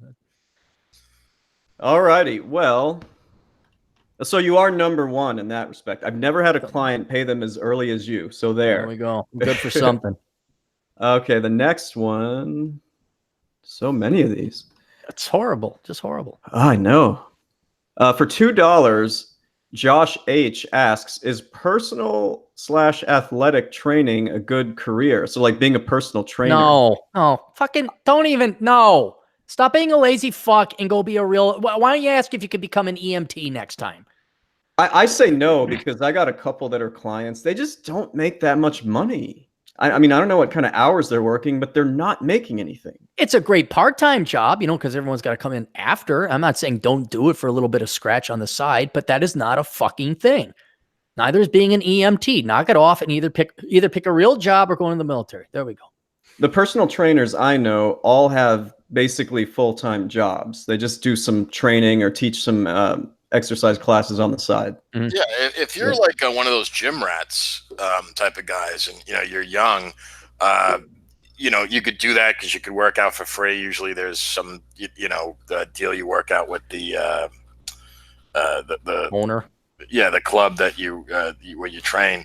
But yeah, you have to have a real job because, from what I understand, that's not a job where you're going to make any real money. And I'll tell you this. Here's the real reason, dude. No better way than to pick up chicks. When I taught dance, there's no better way. And you're in. How do I get the girls? Dude, I'm not joking. Ballroom dance classes was great, but being a fitness trainer, now you got to make sure the rules and da. But I don't know a hot milfy cougar, freshly divorced, that wasn't banging her personal trainer. I just go bang some milfs. No, even like there was I remember the trainer I had. This is years back. Everything in your life was years ago, John. You're old as fuck. That's right. Yeah, no, but he was I guess he was about your age now. He was 40. He was a South African guy, and he was he was ripped as shit. But I mean, he used to bang all the chicks from the UW, and he was in his 40s. There you go, Chad. There's still hope for us. We can go get some of that young Gen X tail. Well, he was jacked, and he had that Africana Africana accent. I can't do it. South Africa. Yeah, like that. Yeah, can't. That. Okay. Yeah. All right. So do it to get laid. Do it to stay in shape for things. That is not your career. Okay, what's next? Oh, so Fernando Covet for $4.99 says my in-law has been a cop for over a decade and an Army Reserve officer. He works 12-hour shifts, very boring work. He says he wouldn't do it again. That's cop work.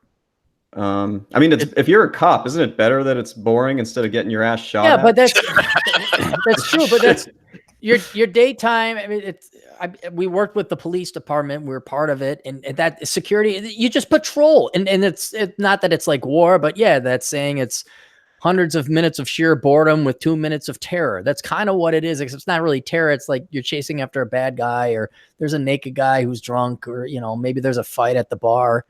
Yeah, and it was horrifically boring. I mean, we used to.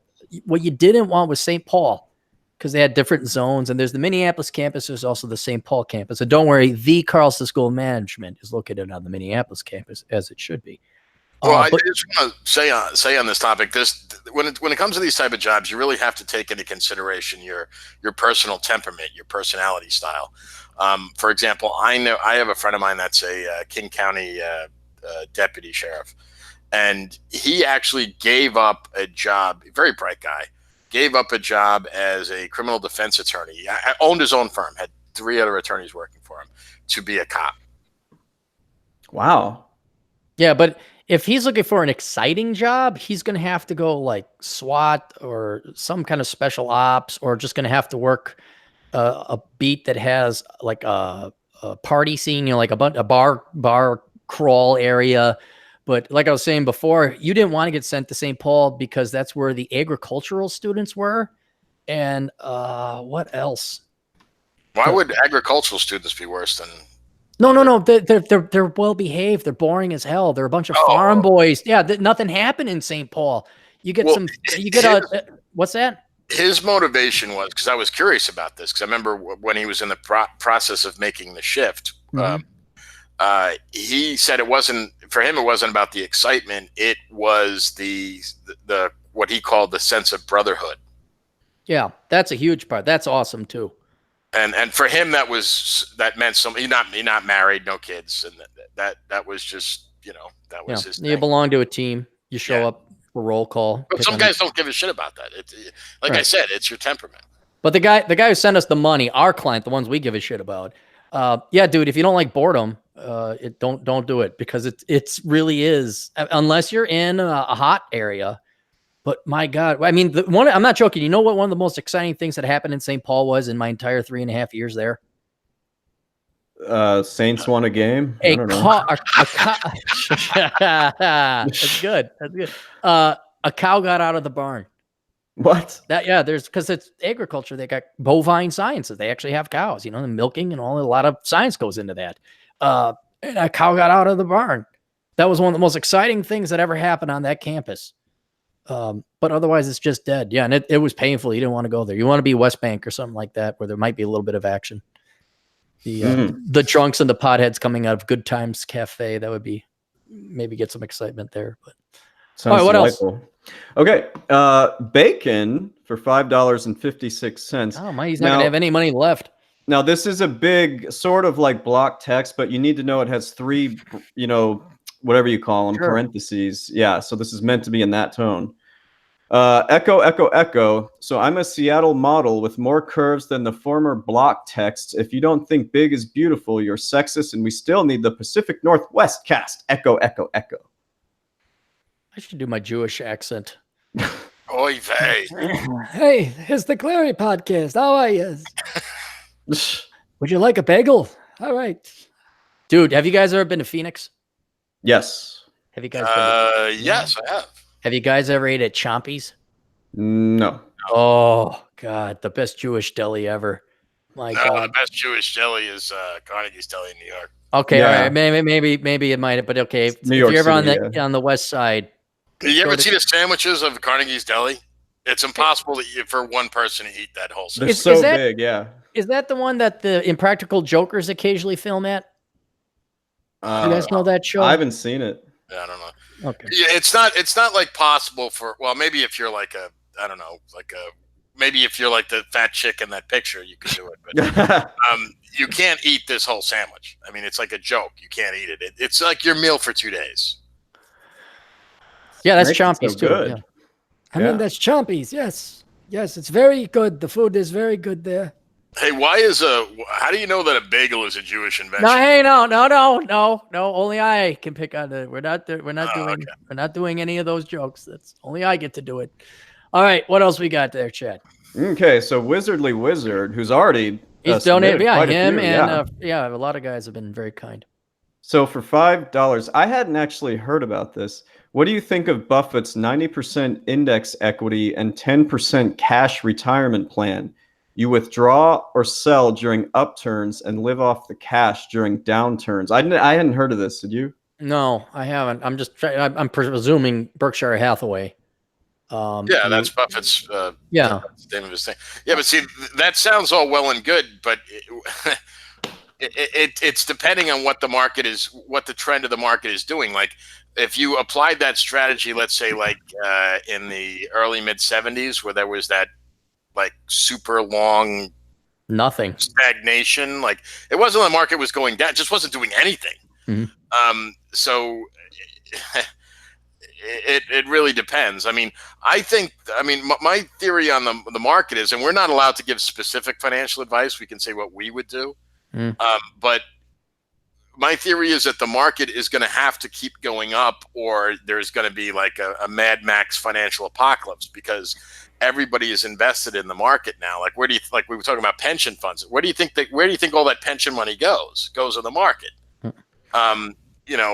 So the money has to just keep going in the market. They got to keep feeding this thing. So the market is going to keep going up. So, I mean, I personally think that everybody, well, depending on age, of course, but they should have the majority of their money in a tracking stock that tracks the S&P and the Dow, and maybe, to address this guy's specific question about that particular investment strategy, the problem I see with that is timing. I mean, how do you know when to sell and then live off? I mean, did they give parameters? Could you program this into a trading platform?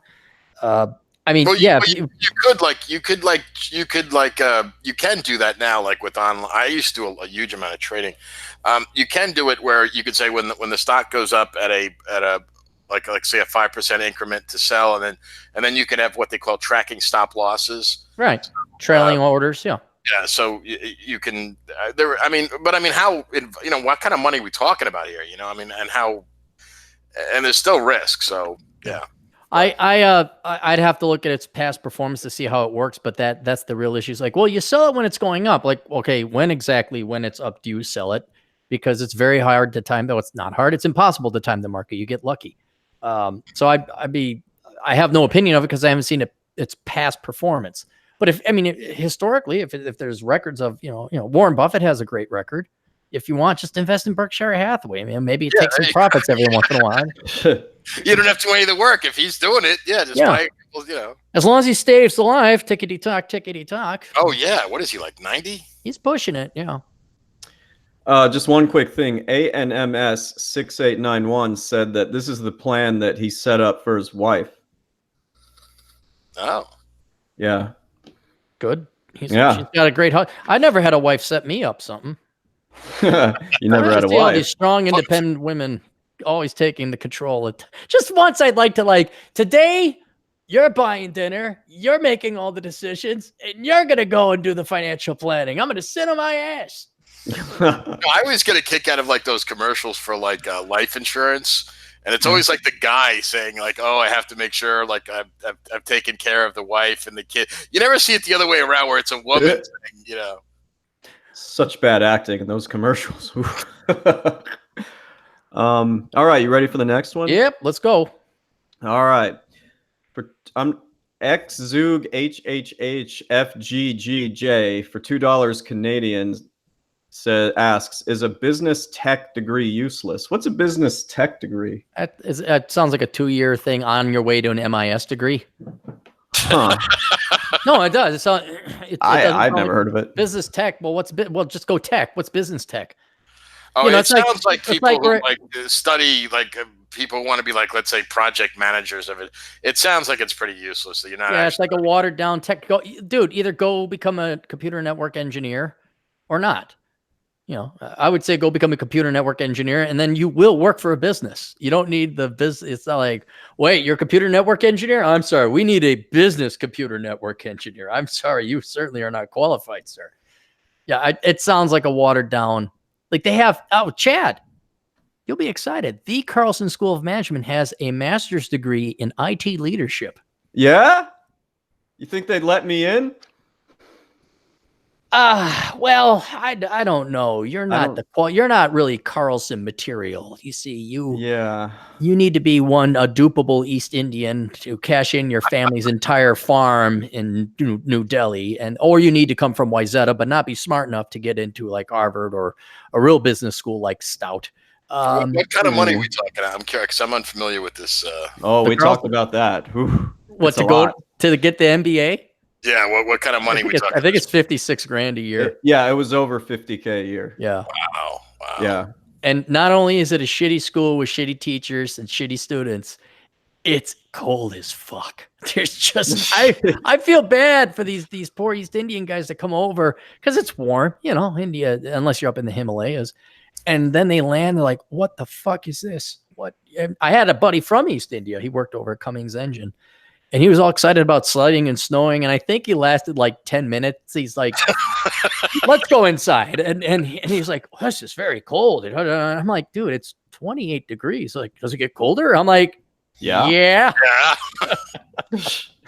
And then he went to work in Michigan. So we had a couple of these guys drop out of my MBA program between the first and the second year because they hated the location so much because it gets shitty winters where I was in school. What, East Indians, the foreigners? Yeah, a couple of them were just like, fuck this. I don't blame them. I don't blame them one bit. I mean, would you like to see? I'm not looking forward to going to Louisiana because it's going to be 90 and like humidity in the 70s. I don't want to go to school there.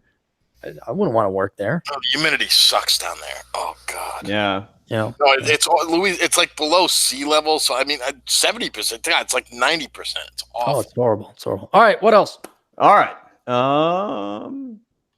Atham for $6.66. Good old reliable Percival. 666. 666. He tells us it's official, dudes. I got full-time work. Used to be part-time, the graveyard shift. A job where I get paid to sit down and study. Awesome. Following Aaron's advice. Congratulations, Atham. There we go.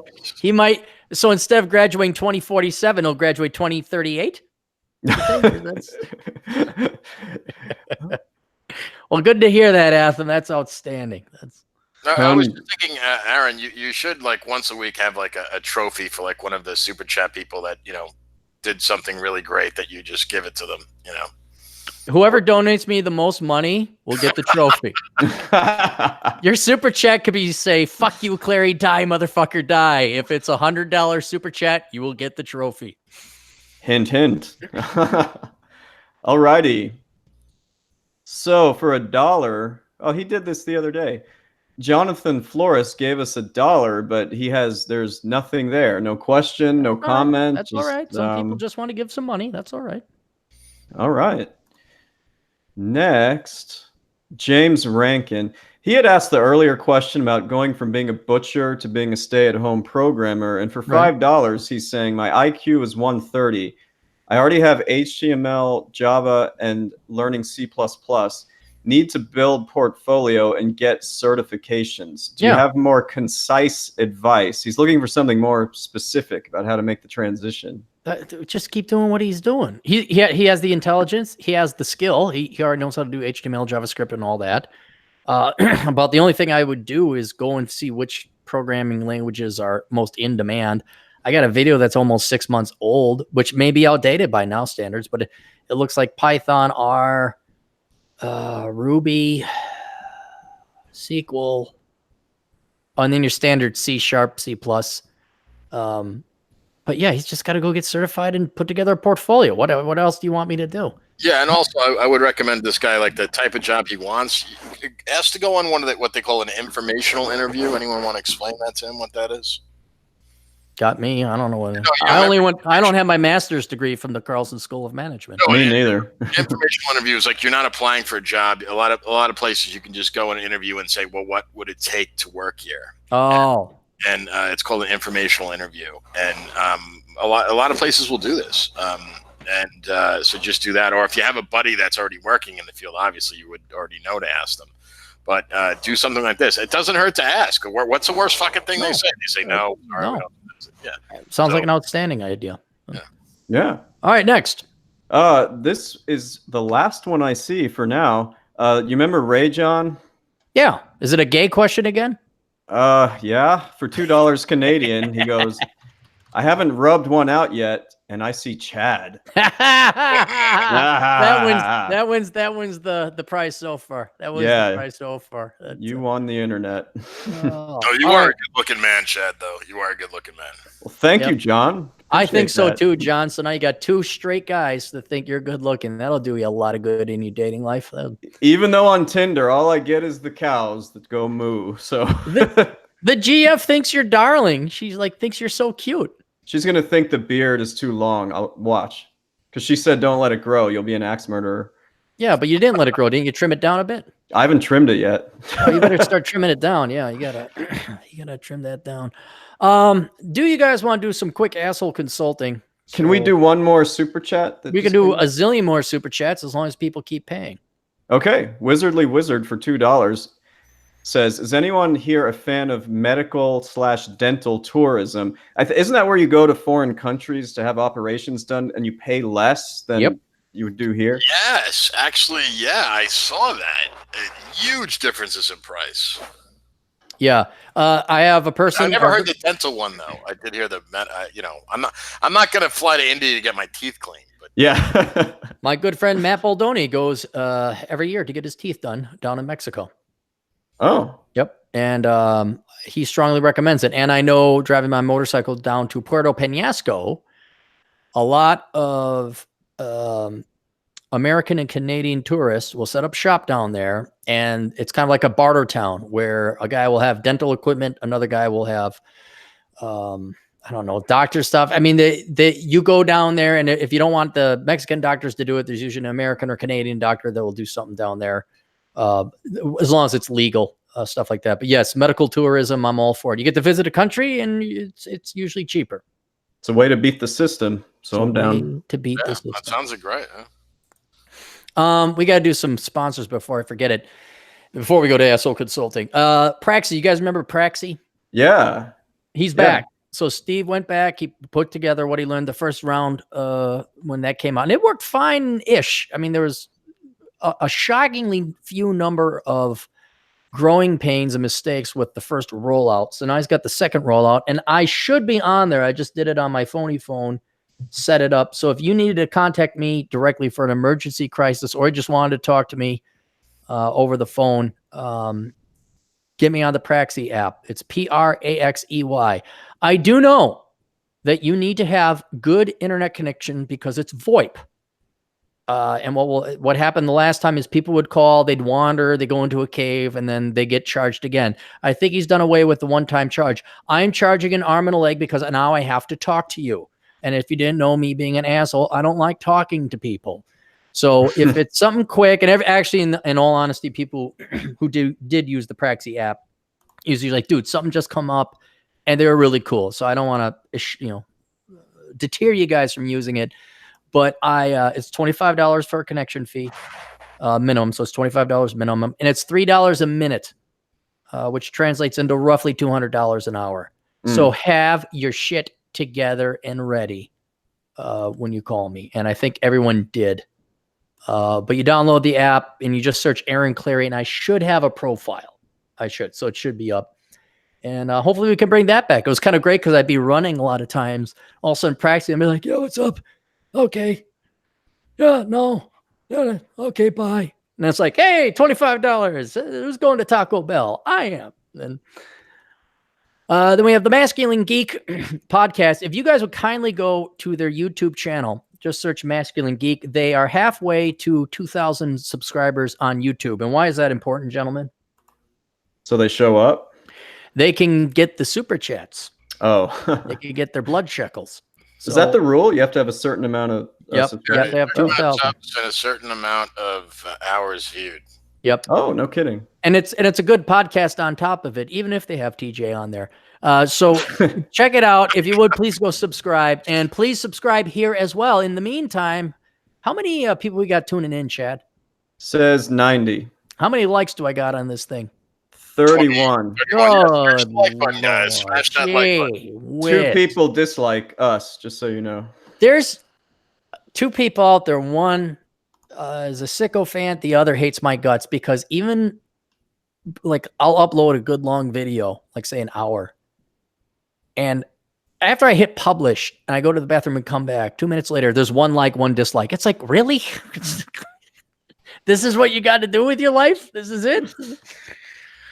So if you could, please kindly go like or subscribe to the Masculine Geek podcast. And if you haven't, please subscribe here, like here. It does the things with the algorithms. And then also subscribe to the Older Brother YouTube channel. Oh, that's not, we're not on that. Nope, we're not. That. We're on the Clarey Actually, podcast. I was surprised by that we were on this instead of the Older Brother. But The Clarey podcast is the Clarey podcast. The Older Brother podcast is the Older Brother podcast. And then that way I have 2 ships, 2 fully operational Death Stars that if the Rebel Alliance wants to take one out, that's fine. I got another one over here.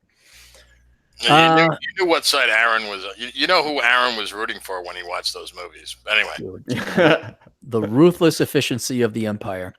Financial Longevity, your guide to securing your family's financial future, written by Dantarius Owens. This is the only millennial to get out of his college debt within a year and be set forth on a path to actually retiring. Hey, millennials, would you like to retire? Too bad. That requires sacrifice and hard work. And stop blaming the baby boomers for your problems.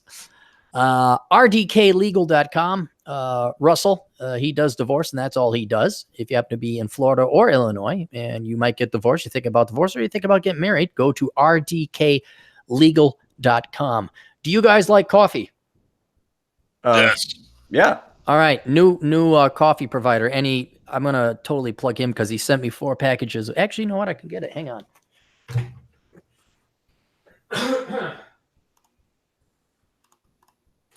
John, what's your favorite coffee spot?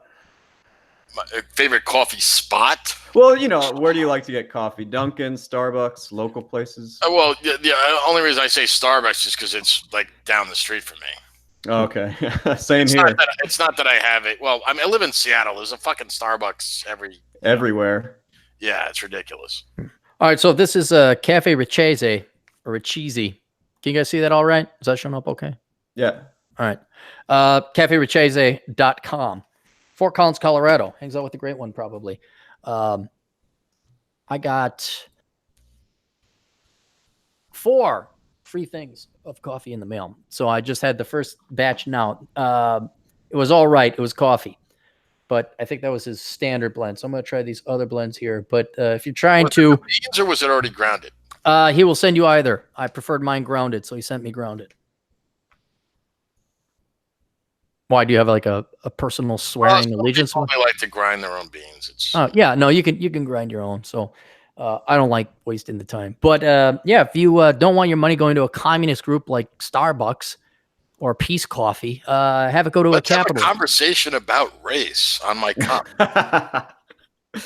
I'm gonna have my own. It'll be called Clarey Bucks, and it'll be cup hands out. Let's have a conversation about my penis. And did you see what Dunkin' Donuts did? They just put on Twitter like, "Hey, we don't care about any of that stuff. Basically, we just want to give you good coffee." And if I wish there was a Dunkin' Donuts, I'd go get coffee there, but there isn't one nearby. But that's exactly what needed to be said. But millennials won't go there because they probably burn a corporation. They all sound like Cartman. So that's it there. We did the coffee, did financial longevity, the mensadvocate.net. Please go check that out. And then Sanity is the Future of Wealth. Gentlemen, where can you find that? Patreon. Is it available for sale on paperback or Kindle? No. No. The only way you can get that is by going to my Patreon page, patreon.com/Aaron Clarey. What else do you, oh, hang on. You know what I should do? John, do you know who Mary Jo is? I don't believe so. Are you on Twitter right now? Yeah. All right, hang on. Let me see Mary Jo's picture. So if you become a patron member at my Patreon page, you get access to Sanity is the Future of Wealth, which is the best post I've ever written in my life, which nobody read. I read it. I know Took a you read it. while. Yeah, but you're nobody. So I am nobody. Oh, gee, Oh, that's no way. geez. The golden goose. I'm the golden goose. All right, don't worry. I'll buy you and send you a thong in the mail. Ooh. No, it's So okay. you get to read that article, but where'd she go? Here she is. So I write this. I put it behind the Patreon wall. I was at like maybe, I think $50 in monthly Patreon donations. And guess where it went up to? The 90s, wasn't it? No, it went down to 42. So actually, when I offered some material behind the paywall, it actually went down. Nobody wanted anything to do with it. So then our friend Mary Jo, who's a lovely, pretty lady, decided to say, well, hang on, John. Maybe I'm up to something here. You know, my IQ is only 141. You know, I can wipe my ass and do things at the same time. So Mary Jo was kind enough to send a little appropriate, not rated R or anything, but appropriate pinup style cheesecake. Okay. Now, John, why don't you take a look at your Twitter feed? Okay. I can't wait to see his response. I'm going to go there too. Oh, you sent it in your feed. No, I sent it to you in a direct message because if I give you the image, no one's going to sign up for the Patreon. It's private. It's private then. Oh, yes. That, that she is very large. This girl has to wear very large sweaters. Large personality. Yes. Yeah, she's cute. She is, yeah. And you want me to put up a fat, ugly chick? No, she's very cute, and well, that's kind of my look. I like dark hair with the light eyes, so that's in my wheelhouse there. And the bazooms are okay too. Then you're all the bazooms are those mammies are nice. So I post a couple pictures of her up in a bikini and a swimming suit, and that one I just sent you there. Guess what happened to patron donations? Well, they doubled. Doubled? They doubled. They doubled in a week. I think, hang on, let me take a look. What am I at now? Oop, that's not how I spell my last name. Let's take a look. Come on, let's go. Got the internet. Yeah, more than doubled. I got $5 more since I last checked earlier today. We're at 94. Well, Aaron, I remember we were having a conversation. I don't even know if it was on your channel where you said that the most valuable commodity is female beauty. It is the most valuable commodity. It is. That's why I'm trying. And since I don't have any, and Mary Jo was very kind to like share some with me, I'm like, hey, what was speaking of Bible stories, what was the story where the dad had 3 sons and he gave them each their inheritance? He says, go forth and do with them and invest. And then one son went and pissed it away. Another one invested it, and the other one buried it. Yeah. And the one he was most angry at was the one who buried it. He's like, son, you did nothing with it. The guy who pissed it away at least enjoyed life. And the other son who was very good. And if Mary Jo gives me my, pin-up inheritance, I'm going to invest it and turn it around and make some money off of it. Anytime, look, and any girl that also wants to send some appropriate, I got to remind you, because I'm sure Patreon will kick us off if it's pornographic, but appropriate circa a la 1950s pinup housewife, a little bit of lingerie, bikini type of stuff. I can throw it. I will make money on it. I'm not joking. I will make money on it. Yeah, think Betty Page, not Jada Stevens. Yeah. Jada Stevens. Right. Well, what's sad is we had in my Captain's Quarterly where I had that gal pose. You know what? One of the most liked pictures she had in that book was?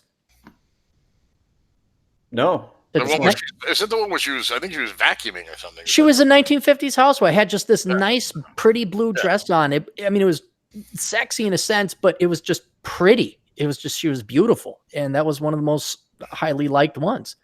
And so, if you have some that look, we get to go to Starbucks and Caribou Coffee and look at land whales with their ugly kids and their slippers. And the female beauty is so rare. It's even more valuable now than it's been before. You could be an average girl on Instagram, or what was the thing? I think it's called OnlyFriends or OnlyFans. It's like Instagram, but you get paid for posing selfies. This gal is very average looking, and she was making £7,000 a month. This is in Britain. Yeah, I hate hearing stories like that. Yeah, well, the one about the what's the channel where you can just watch people play video games? Twitch. Yeah, there's like women that make huge amounts of money. I mean, they don't even have to take their clothes off. I mean, they have to wear something pretty, like like that picture. Yeah. And guys will just send them a fortune and watch them play, World of Warcraft or something. Right. You guys ever heard of Brittany Venti before? Yeah. She's ugly though. Yeah, but she makes all that money. It's crazy. Who's Brittany Venti? She's one of those girls that makes a living just playing games on the internet. Oh, jeez. See, yeah. She's like this very, very unattractive mulatto girl. Yeah, really. All right, hang on. Let me look this I don't up. get the appeal. Well, that's what those boys were brainwashed to like. Brittany Venti? Yeah. Britannia. Roosh got into a really bad argument with her over a live stream like a year and a half ago or something. Yeah, one of those blood sport channels. Yeah. Oh, she got canned. Oh, she's cute. I think she's very cute. Not your type? Not my thing either. Not mine either. More and more she got some outfits. I award extra points for outfits. This Wilson outfit is. She's, well, I don't know this obviously, so I gotta be careful what I say. But apparently, according to her ex-boyfriend, she's a total, complete psychopath. Well, you almost have. Oh, wait, not some of these. No. Okay, no, I take that back. There's one. Yeah, not my cup of tea. That's why you gotta. Anyway, point is, I'm making shekels, and yes, I do pay. Mary Jo. Everyone's like, "Oh, you're giving her that?" I'm like, "Yeah, I gotta actually pay her though." That's the other thing. I'm better at paying Chad than I am at her.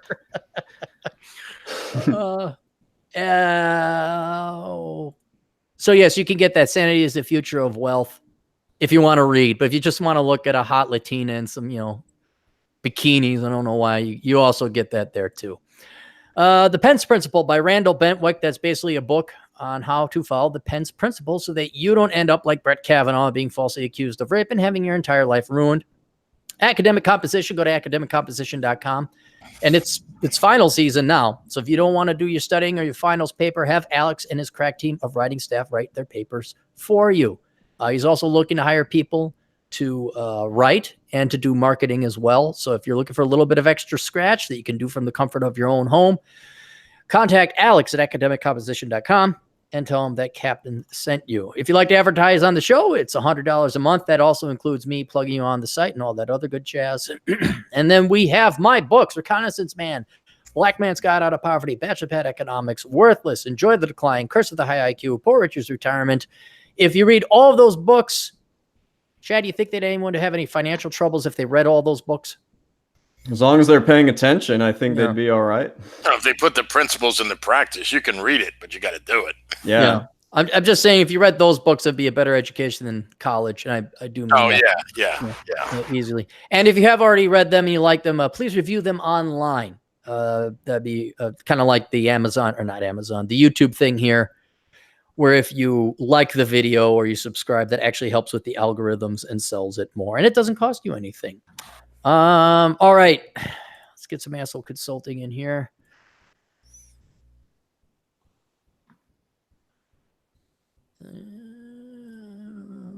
This is an interesting question. This is a very John Steele question. Aaron, I don't really need an answer to this, but I got to send you some money anyhow. What are your thoughts on physically weak and sedentary people? How do they get this way, and don't they realize something is wrong with being a lazy sack of shit? Yeah, I know they don't. I've been physically active most of my life, and I can't imagine being as frail and weak as most of the people I encounter. How could they possibly interact with their environment in a productive capacity when simply the act of carrying moderately heavy objects across short distances completely fatigues them? This question originates from a recent experience I had. I'm a Navy veteran, and I have an old friend who is now a Marine recruiter in my city. He frequently goes to high schools to interact and participate with their junior ROTC program. Last week, he invited me to tag along and help him run a physical fitness test/workout. I obliged and was completely taken aback by how unconditioned these teenagers are. And keep in mind, this is the junior ROTC guys. These are the ones that are like already going down that path. Sure, plenty of kids were unhealthy when I was going to school, but what I witnessed was an inconceivable level of physical and mental weakness. If they're this weak at the peak of their youth, I can only imagine what life has in store for them. Above anything else, physical resilience has been the foundation to my success, and I can't imagine how much more difficult life is without it. Thanks. And did he want to remain anonymous? No, we'll just say his name is Conrad. John, why are people weak, especially young people today? Well, I think a lot of it is back when we were growing up, people went out and played and did things. Now they just sit in front of their computer all day and play games. No one gets physical anymore. I mean, no one, have any of these kids ever gotten into a fist fight, for fuck's sake? I mean, excuse my language, but I mean, it's a different world. I can't even relate. Like I said, I'm so old. I can't even relate to that. I think the number one thing you hit it on the head. Well, maybe not. We had video games growing up, and we still got outside. Do you think it's the cell phones and the social media? Yeah, I'm sure that's part of it too. I mean, if you're spending, just people not interacting with each other in real life. But when we had video games, like your friend had to come over and play the game with you. Like it wasn't like you could do it over the internet and play, So I'm guessing like that is part of it. But also I think it's I don't want to get like too deep into this, but basically there's just a huge atomization of humanity. No one has a sense of belonging anymore of anything. Like, I grew up in New York and everything was about like the neighborhood. Every neighborhood had an identity and we had our own like gang. I don't mean like a gang, like we all wore jackets with, the sharks and the thing like from West Side Story or anything, but there was this kind of sense of belonging to a group, and that doesn't exist anymore. Everybody is so atomized. Chad?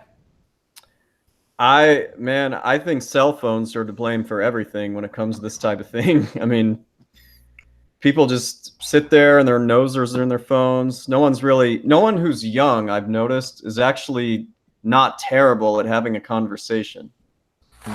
Because they're used to just texting and thinking about what to say. So I think it would be really hard for them to do something like this.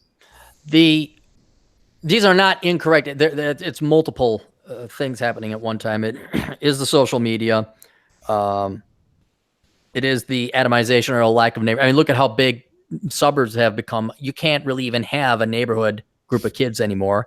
You can't really have pickup game of baseball because it's not a critical and densely populated group of kids anymore. And now that's all been outsourced. You don't let your kids bike to school anymore.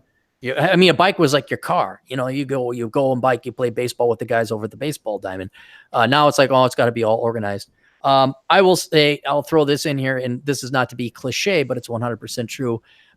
Parents suck today. Yeah. And they're not getting their damn kids out because the parents were also brought up as weak. It's not like we just woke up and, oh my God, why are Gen Zers limp-wristed and millennials can't throw a grenade? Let's get rid of the grenade test. Starting with Gen X, you could start to see it happen where it's like, well, you don't have to go out. You don't have to lift weights. Like my parents never told me to lift weights. No one ever told me, you got to go into the gym. You got to get like, oh no, do whatever you want. And so we play sports in the neighborhood. That was about it. But there was no push. Like, you need to go and get physical exercise. You need to actually be a man. You need to be strong. There was no wanted to. Like I remember when I was young, we were financially, we were poor. Mm-hmm. I had to beg my mother to pay the money so I could get into Little League, and it was almost nothing back then because I just loved doing it. I mean, I loved baseball when I was a kid. Yeah, but you actually probably had a mom that would say, okay, do I want my son to stay? What would your mom do if you stayed indoors watching TV all day? We had TV, right? What would she inevitably do? My mother worked. I mean, I was single mom type of thing. So my mother worked, so she wasn't around, so she wouldn't have noticed. Okay. But it was, I mean, I wanted to be around other kids. I wanted to play, you know, I loved baseball. We used to play stickball. I loved that. Like I still have vivid memories every summer getting up every morning, going to the park to play stickball. Yeah, I mean, this was, you know, that's just the way it was. I can't understand these kids today who could just stay in all the time and play. You know, I mean, you're a kid, for F's sake. Well, I'm getting to that because if you let's say you didn't have parents, what would happen to the kids? I mean, let's say you had breeders, you have a kid that's there, but there's no parent. What would the kid inevitably do?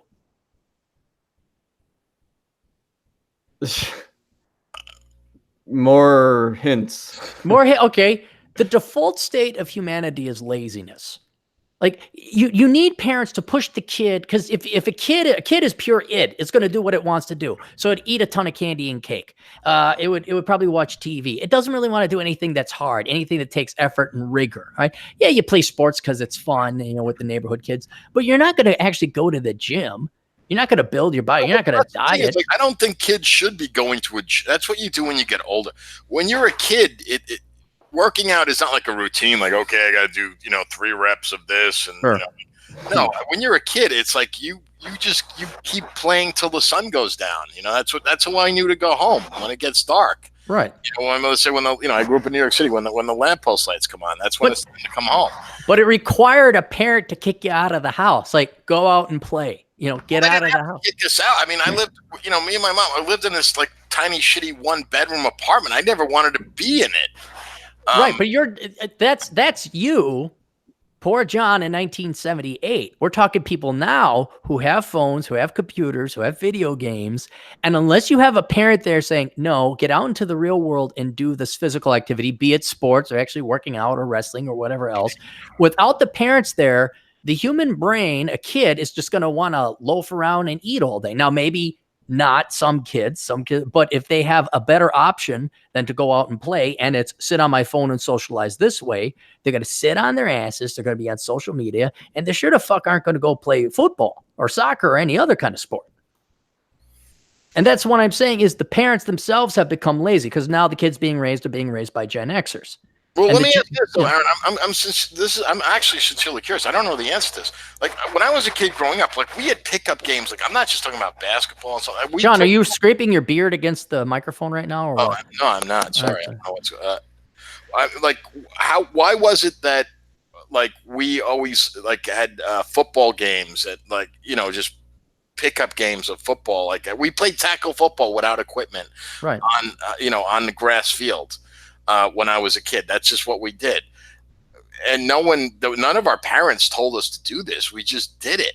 So that's why I was asking about the cell phones, because we had the video games that kept us in a little bit. Like, it started somewhere. Now for socializing, now you're on the internet, and now we went out there to socialize and be with friends. Now that you don't have to go out and socialize to be with friends, you got it all digitally. That's what I'm saying is keeping them in.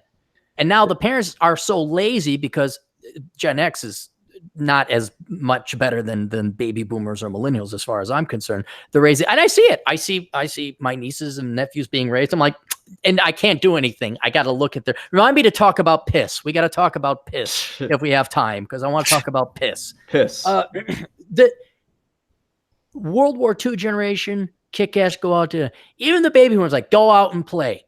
Now, most parents who have kids don't want kids today. They don't want to be parents. They want kids, like, in a physical sense. Like, I want to have this physical thing called a kid. They don't actually want to raise the damn kid. So here's your Nintendo, here's your tablet, here's your video thing, here's your cell phone. Sit on your ass. There is no pushing kids towards being strong, towards being physically active, because most parents don't give a shit about their kids. They're too lazy.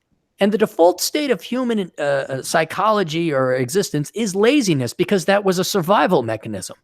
I mean, we do not have tons of food that we have today, back in the olden days. So if you were going to go take down an antelope, there you are on the prairie, you could be the fastest running Indian who's the greatest with a bow and arrow. You still had to calculate and say, okay, I could go chase that guy, but is this going to be worth it? This is why they had buffalo runs, is you'd spook a herd of buffalo off a cliff and you use their, I don't know, animal instincts to kill themselves. It made it a lot easier. So to like a survival strategy was you didn't just piss away energy for shits and giggles. You would wait. You would definitely ascertain whether it was worth your investment, which means it wasn't laziness. It was more judiciousness. But today, with pretty much unlimited resources, like you don't have to worry about your food supply. Now you're getting fat. And now you have the excuse, like, I don't have to go. The food is here. The food comes to me. I literally use this device here not only to have friends, but I can order the food to come to me prepared. I don't even have to prepare it.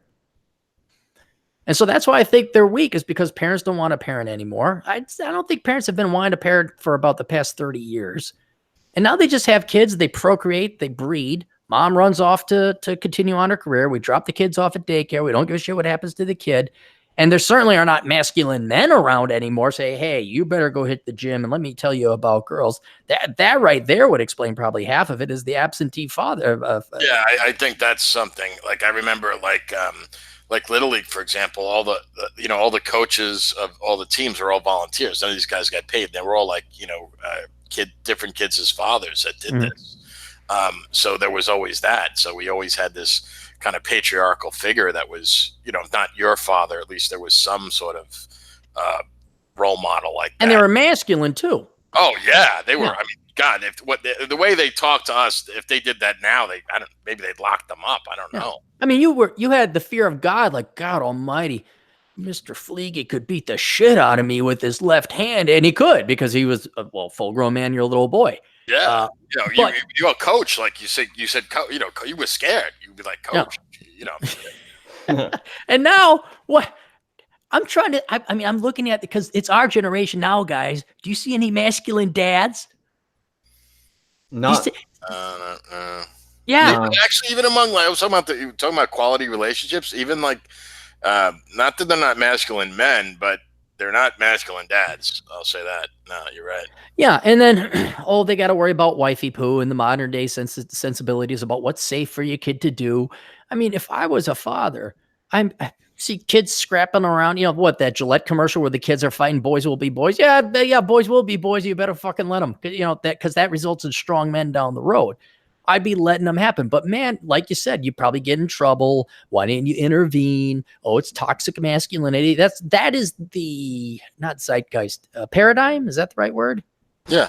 That's the paradigm today, is toxic masculinity. And much as we may not like to agree with it, most men of the millennial generation agree with it because they're pussies. Right? The vast. I think they just acquiesce to it.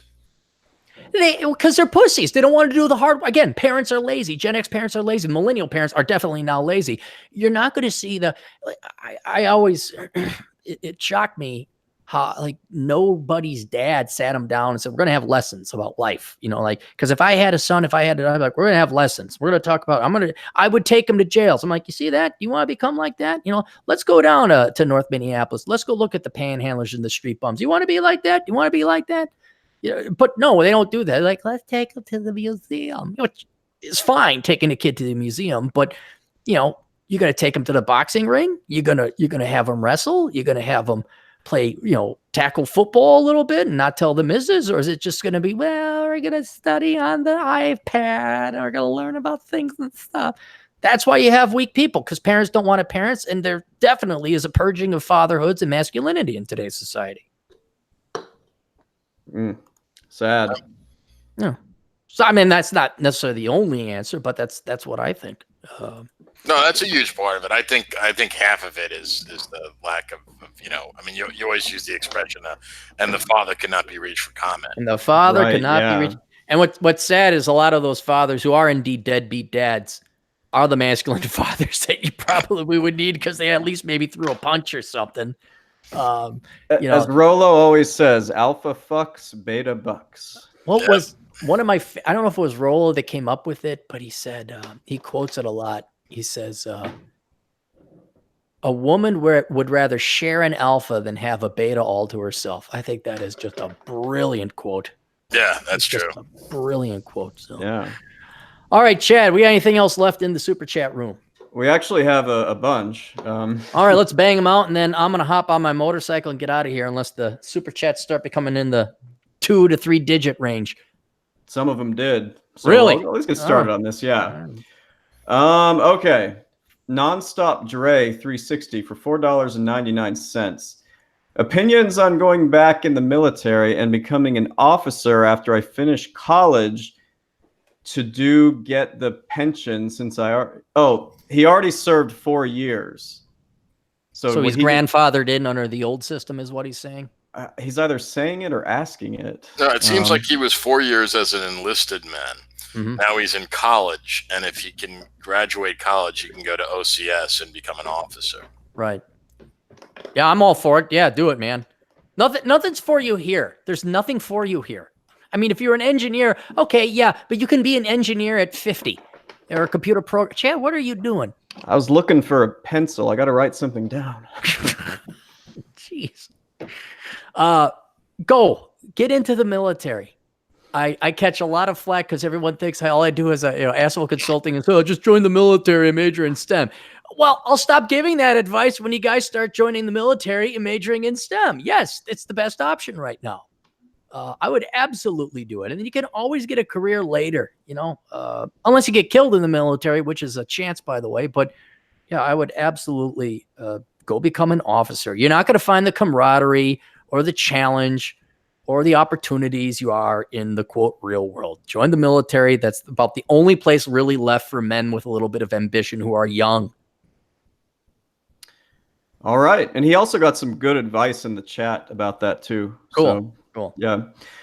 Bacon for $2.23 says, let's have a conversation about Rumpy Fluffalo. Oh, I got him. Where is he?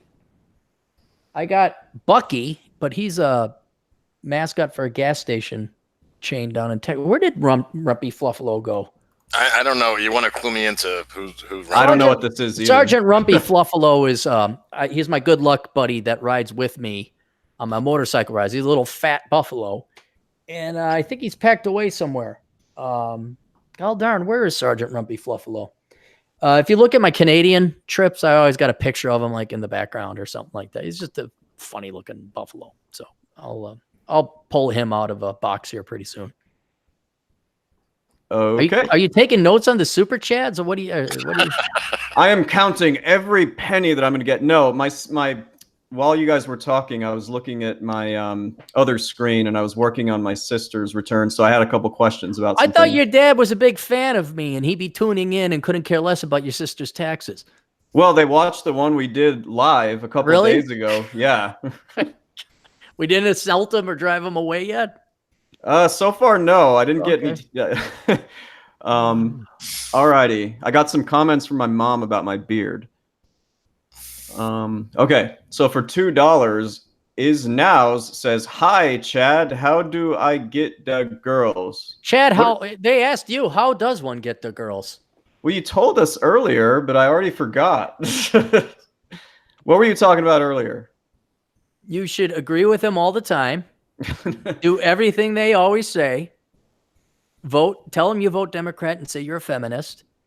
And always ask them what they want. And you should always get in touch with your feminine side and your feelings. I think that's what you should do. All you have to, how do you get the girls? John, you know what the simplest way to get the girls is? Yeah, treat them like shit and tell me. No, John, toxic masculinity and reality now. No, the easiest way to get the girls, just ask them what they want. They'll tell you.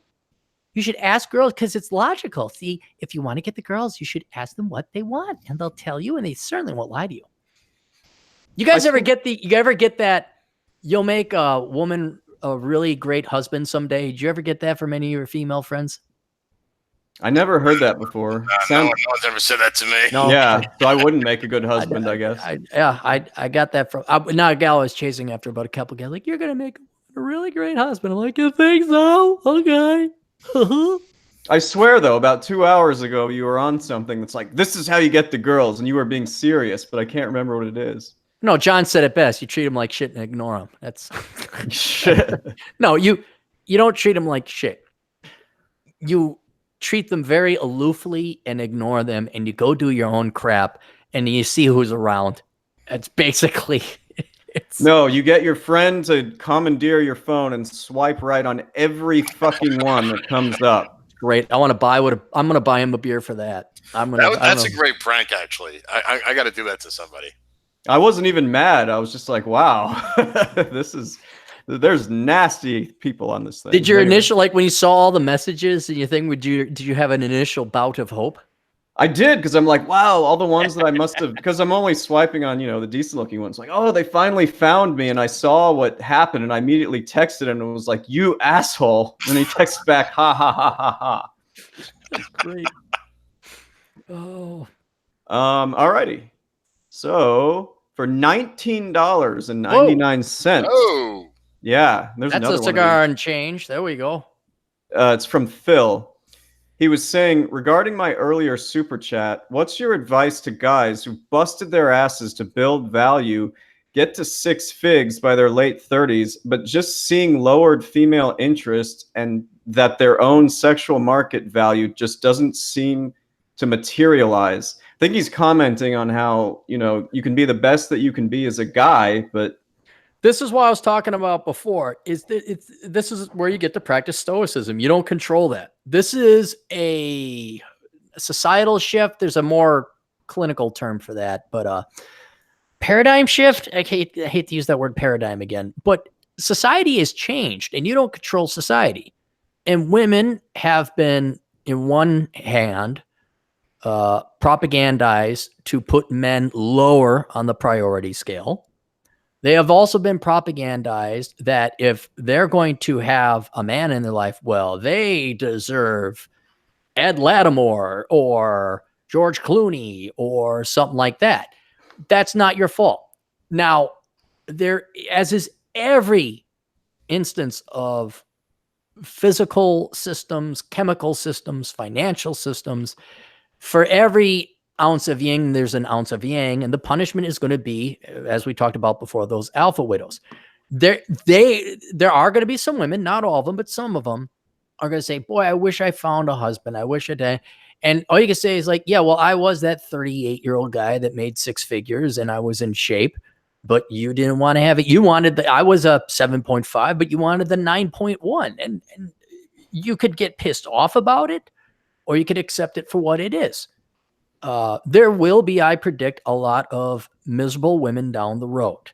They will think they're happy, or they are happy in their own mind, but they wouldn't have been as happy had they had actual love and children and blah, blah, blah. And you'll see it. You'll see articles occasionally popping up about it.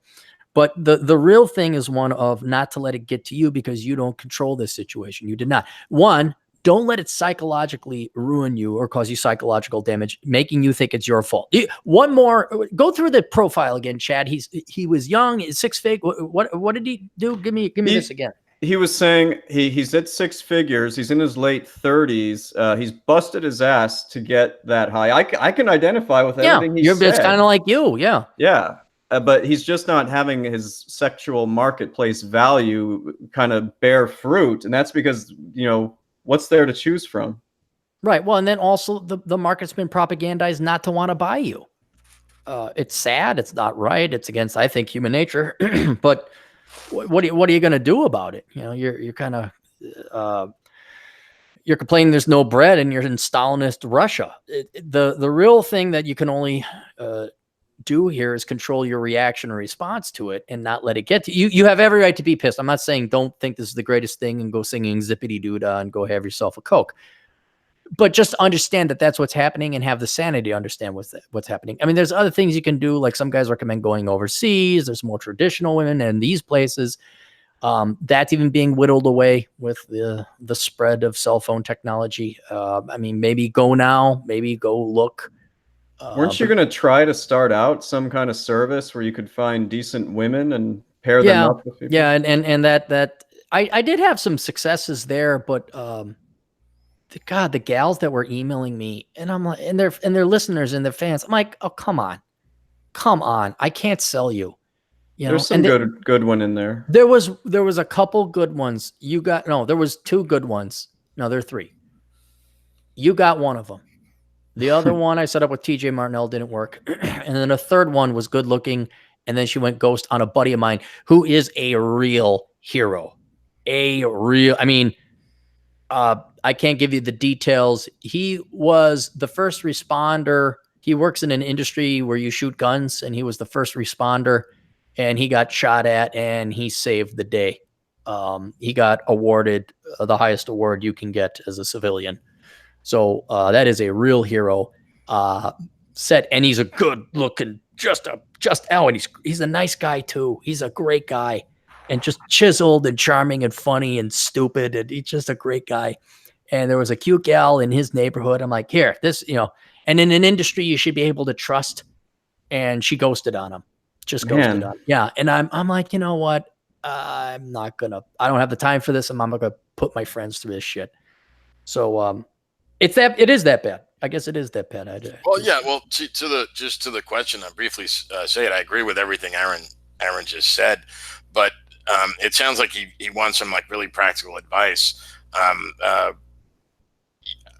would say, like, don't give up, because you are way ahead of the game the way you describe yourself. Making six figures. Sound like you got no debt. You got your shit together. You got a career. They are out there.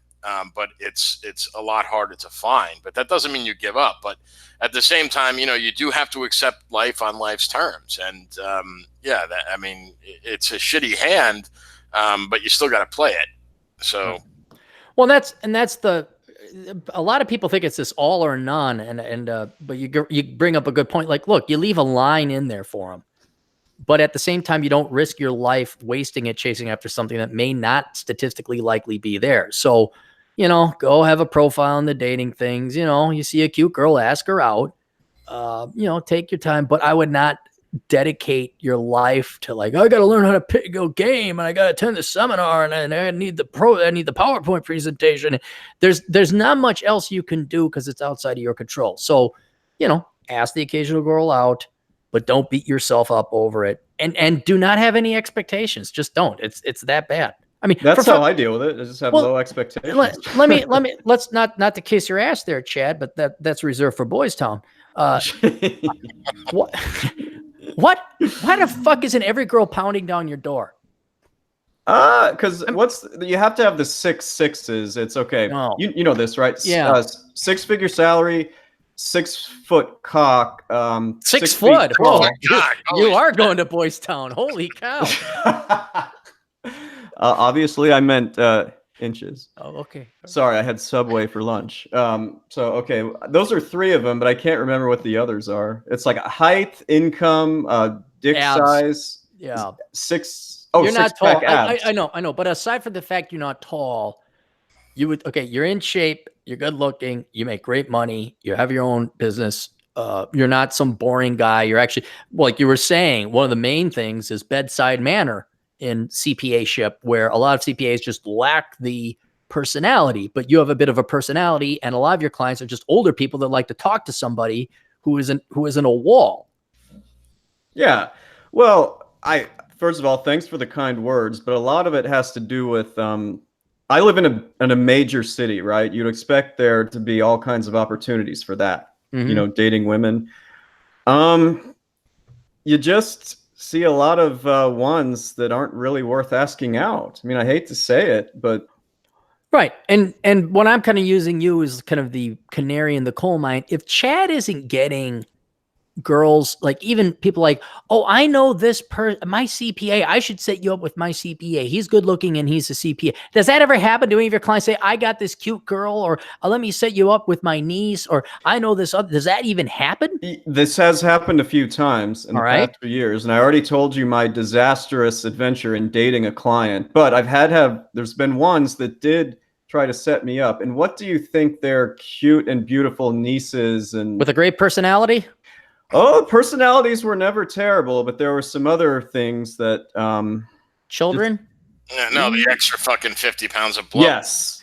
Thank you, John. Okay. No, the sad thing is look, I've been to Chicago a few times, and like I remember I was in there once in the late '90s, and that place was, as Roosh would say, pussy paradise. Yeah, I couldn't believe, because I was living in Seattle, and this is in my 20s when I was doing well here. And it was, the market was always skewed in Seattle because it's a tech city, so there's way more men than women. But Chicago, like New York, there's more women than men, just for whatever reason. it worked out that way. And I remember, like, in Chicago, I swear to God, and same thing with New York City, you didn't need to do anything back in the 90s. Girls, you'd be hanging out with your friends at a bar on a Friday or Saturday night. The girls came up to you and started talking. John, I lived in New York City 10 years ago, and I can confirm that. Like, that's the culture was like that there. So what? Okay, so what happened? Were they coming up to you just to date you? There was no intention of marriage? Let's say, like, me and Chad were in New York at a bar, like, on the Upper East Side. We're hanging out, and we're just talking about the Yankees. We're bullshitting, and we get, like, overexcited. We're talking. Girls would come up and start, like, they'd find some excuse to start a conversation. Sure. They thought, yeah. Right. But my question to Chad is, okay, 10 years ago, 20 years ago, because I was in the 90s, and I was in Chicago in the 90s, and you're right, it was easier. But now, that back then, it was to date and maybe have a little bit of fun, correct? Well, I mean, a lot of times, in the 90s, and I don't think I was unique. I wasn't like a supermodel, but we went home with them, Yeah. This is before smartphones. I mean, even 10 years ago, like the iPhone, when I lived in New York City, the first iPhone had come out like 6 months before. So of course there's no dating apps or swiping or anything like that. It was still analog. Yeah. That's what it was. Okay. All right. And it's getting worse and worse and worse. I don't want to be so cynical, but no, and that's just what I'm trying to point out to he doesn't control the technology came in, and that's why if you're not getting girls like set up with you regularly, I know girls aren't going to approach guys, but if you can't find a quality gal, who can? I mean, the 6'7" version of Chad. Well, unfortunately, guys who are 6 feet tall are 5% of the population and taller.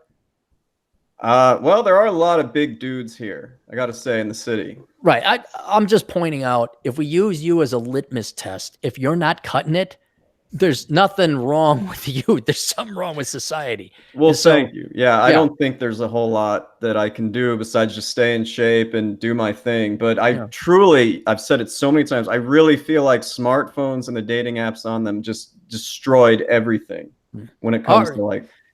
Next question. All right. Because I'm afraid we're never going to get out of here. We got so many more. Ahmed Khan for $4.99. Ahmed. He's been around, yeah. He's been around. He says, Cappy and Chad, can you guys let me on the show? I would be very grateful. Not tonight. We're going to we'll have him on the show some other. No, we've been at this almost like 3 hours. I do want to go ride my motorcycle before the sun sets. So, but we'll get him on. We'll get him on. Okay. Thanks for the super chat. So Bacon for $10.99. He says, jeez. Yeah. What was he talking about here? That's why I trained to be a real life cartoon supervillain. Save silver and lead, get your nutrition in order, and train for combat. When the crash hits, we shall rule over the weak. Yeah, but he's going to be in Seattle, so it's only him and John that'll be hanging out. We'll never see him again, because if the economy really collapses, it'd be like, well, like when your buddy moved in the 70s, you'd never see him again because there'd be no way to contact him. Isn't TJ Martinell there too? Well, that's right, TJ, but he'd kill him if any of them tried to come over the Highway 2 pass. Oh, okay. Yeah. TJ Martinell would be very angry by that time. He'd be the nicest guy. Blockade on the pass into the mountains. He'd be the nicest guy to kill you. Hi, yeah, you can't come over this Highway 2 pass. Okay, I'm going to take your silver now and some water. Oh, you got some iodine pills. Those are good. Okay. Remember, the cotton is rotten. Then he'd go away. What's the name of their thing again? Mind their podcast? Mind their podcast. Yes, that's exactly what it is. Yeah. Now I can't think of Masculine Geek. Yeah, that was it. Okay. Yeah. And TJ Martinell has his own podcast, tjmartinell.com. So you can check him out. Okay. So Wizardly Wizard gives us another $5. All right, guys. Thanks. I guess this one's for John. He says, what is Seattle like? Are there frugal, friendly areas? Considering moving there for the rain. That's an odd comment.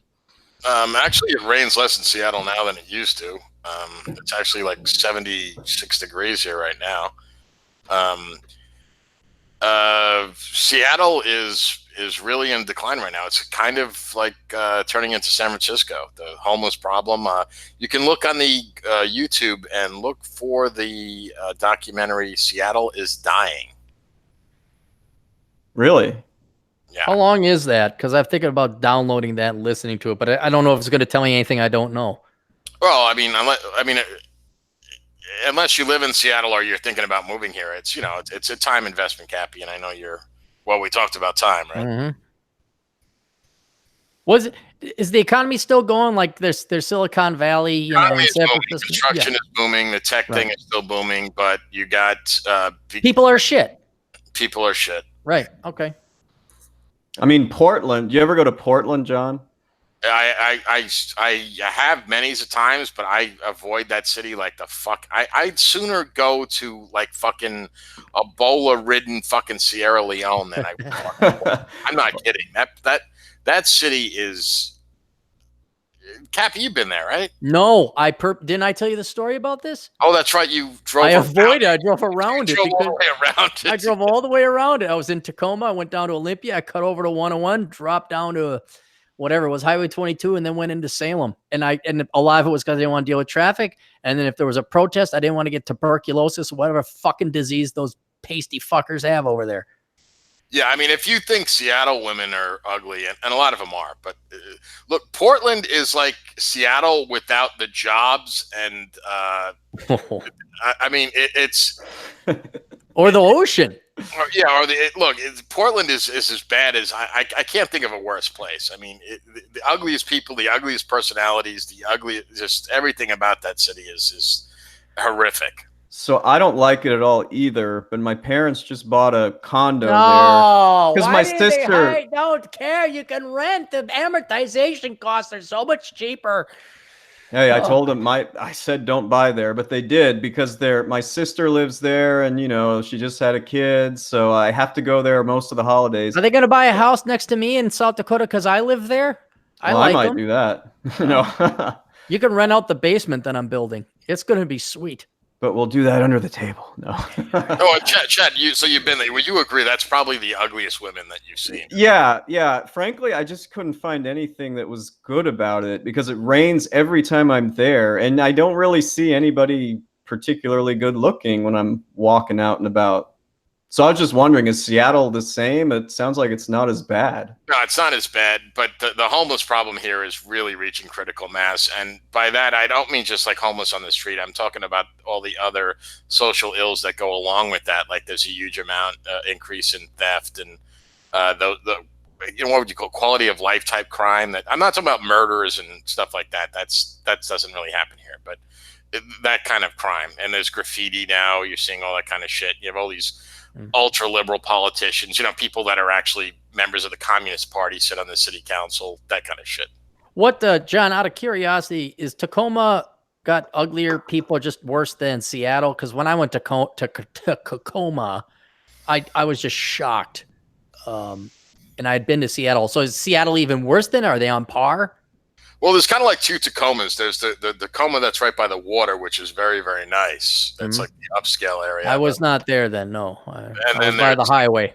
The rest of Tacoma that is not as nice. But the thing is because the property values in Seattle have skyrocketed, there's a lot of people that are being pushed into cities like Tacoma and the surrounding areas of Seattle because they're being priced out. So there's a lot of that going on.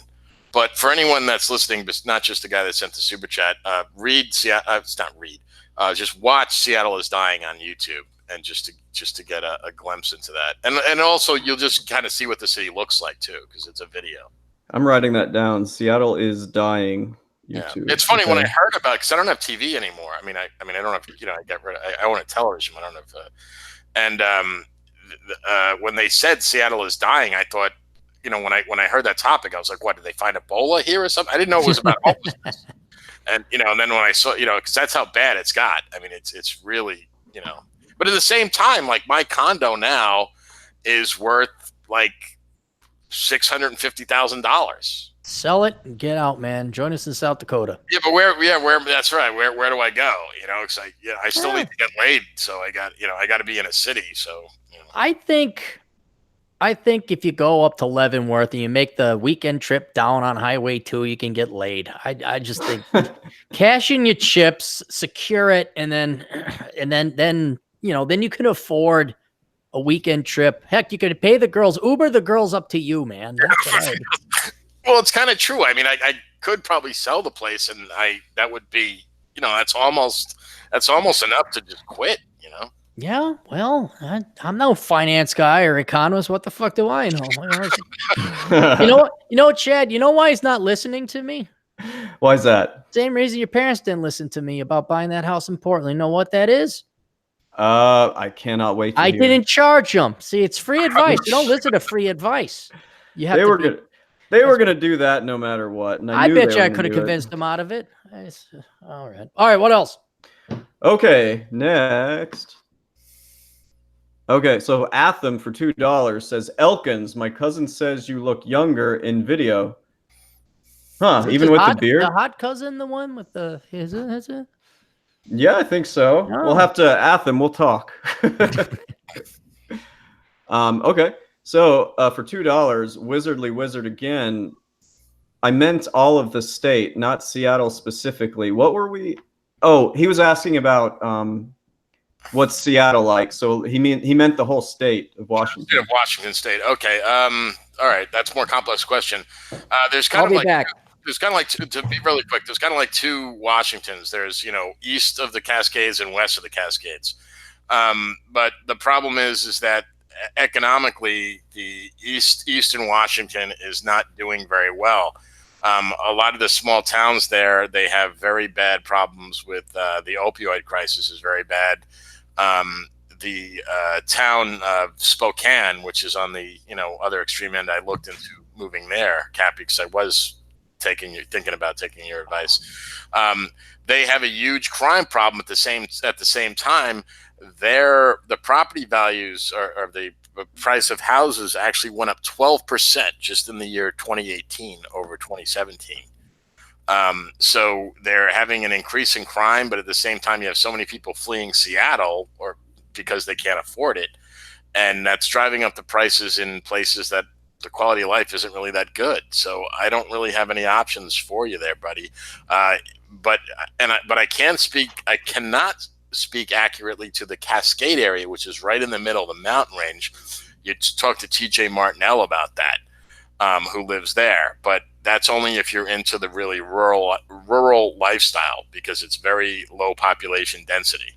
Yeah, there's practically Yakima is about the only real significant town between Spokane and Washington. It was Leavenworth. I mean, there's no real.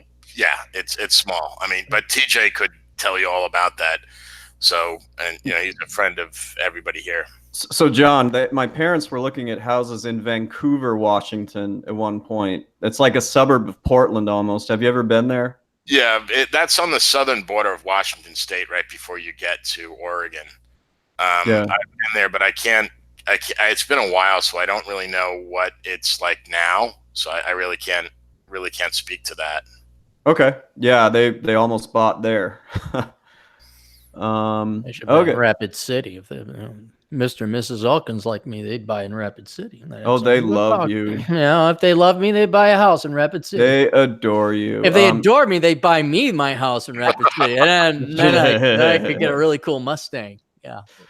So Wizardly Wizard again for $2 says, "Be honest, don't be insecure about it." I think he's referring to the question about Seattle or Washington. That's all I can think of. No. John will never lie to you. Be honest. I think I was pretty honest. I don't know. Yeah.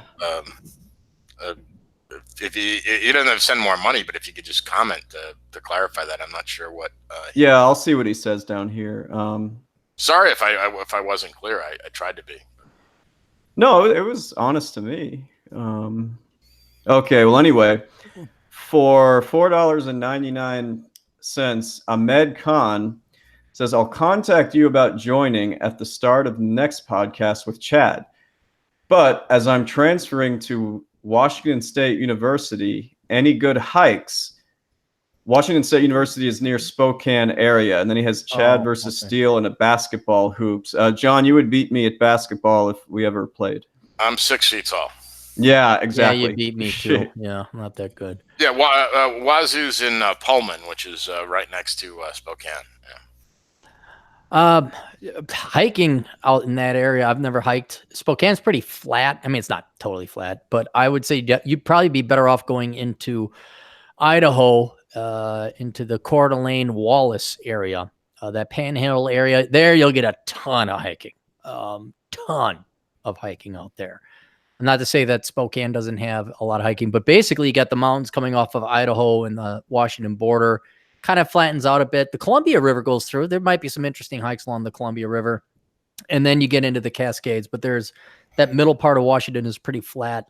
So it's only a 40-minute drive up until the interstate to get into the Wallace area. Kellogg, Wallace, Atham can look those cities up, and but I haven't hiked in that area, but you could always go Google hike trailhead, Kellogg, Idaho, you'd find something. Well, and if you're really into like hiking or any sort of like rock climbing or mountaineering and stuff like that, Central Washington is aces for that. That's one great thing about this state. Okay. Alrighty, our next one for $2 is Nows said, "My feminine side is a big butchy les." Good. Thanks for the $2. Next. Thanks for the $2. Yeah, Good for him. That's it. That's it. We're caught up. All right. We're Thank God. Let us plug all of our final shit. John, where can people find you? Yeah, you can find me at Twitter at John_Steele99. Steele spelled Steele. Good. Chad, where can people find you? elkincpa.com, and also you can use Clarey's affiliate link to go to Amazon if you're interested in buying the tax books that I write with my dad called the Elkins Comprehensive Tax Guide 2019. And then if you would like to help out the show, if you haven't already done super chats and blood shekels and super chats, you could go to olderbrother.com/donate. And there are 3 ways you can help. You can go and donate through PayPal, what do you get out of that, gentlemen? If you donate to PayPal, what do they get? You get to see that chick with those nice man. No, that's PayPal. What do you get? What do you get with PayPal? Nothing. If you donate, all right, now, John, if you donate to Patreon, what do you get? Oh, you get to see those chick with the mammies. Trust me. It's right. Was it worth it, John? Do you think it's worth it? What? They only have to sign up for $1. Right, I know. That's why I just wanted to point out. That's all. It's worth it. What the fuck do you get for $1?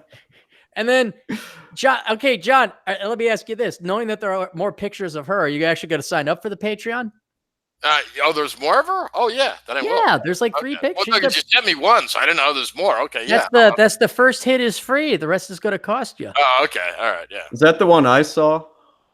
Yes, that's the one you saw, and I have others, Okay. but we're going to meet those out. We just don't want to flood the market. Gotcha. Yeah. And then, but John, now with Patreon, you get access to that world famous essay called "Sanity is the Future of Wealth." You're going to read that first before going and looking at Mary Jo's picks, right? Sure. Yeah. Okay. Thank you.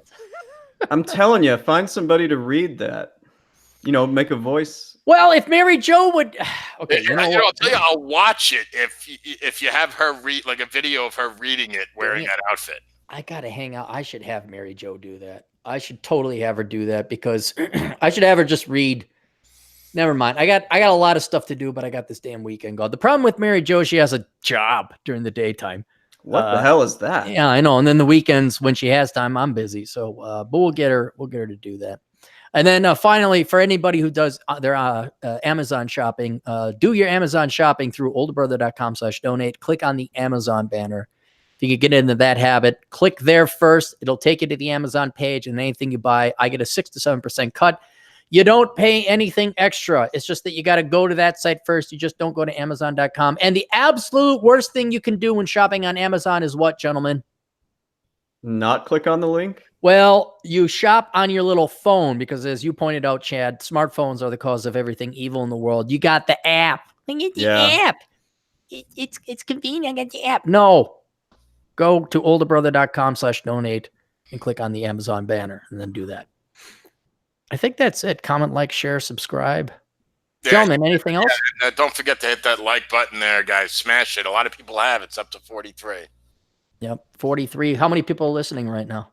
62. Jesus Yeah. Christ. All right. We got up past 100 at one point. That's good. No, I'm for that. So, all right. We'll see you guys later. John, will you take us out appropriately?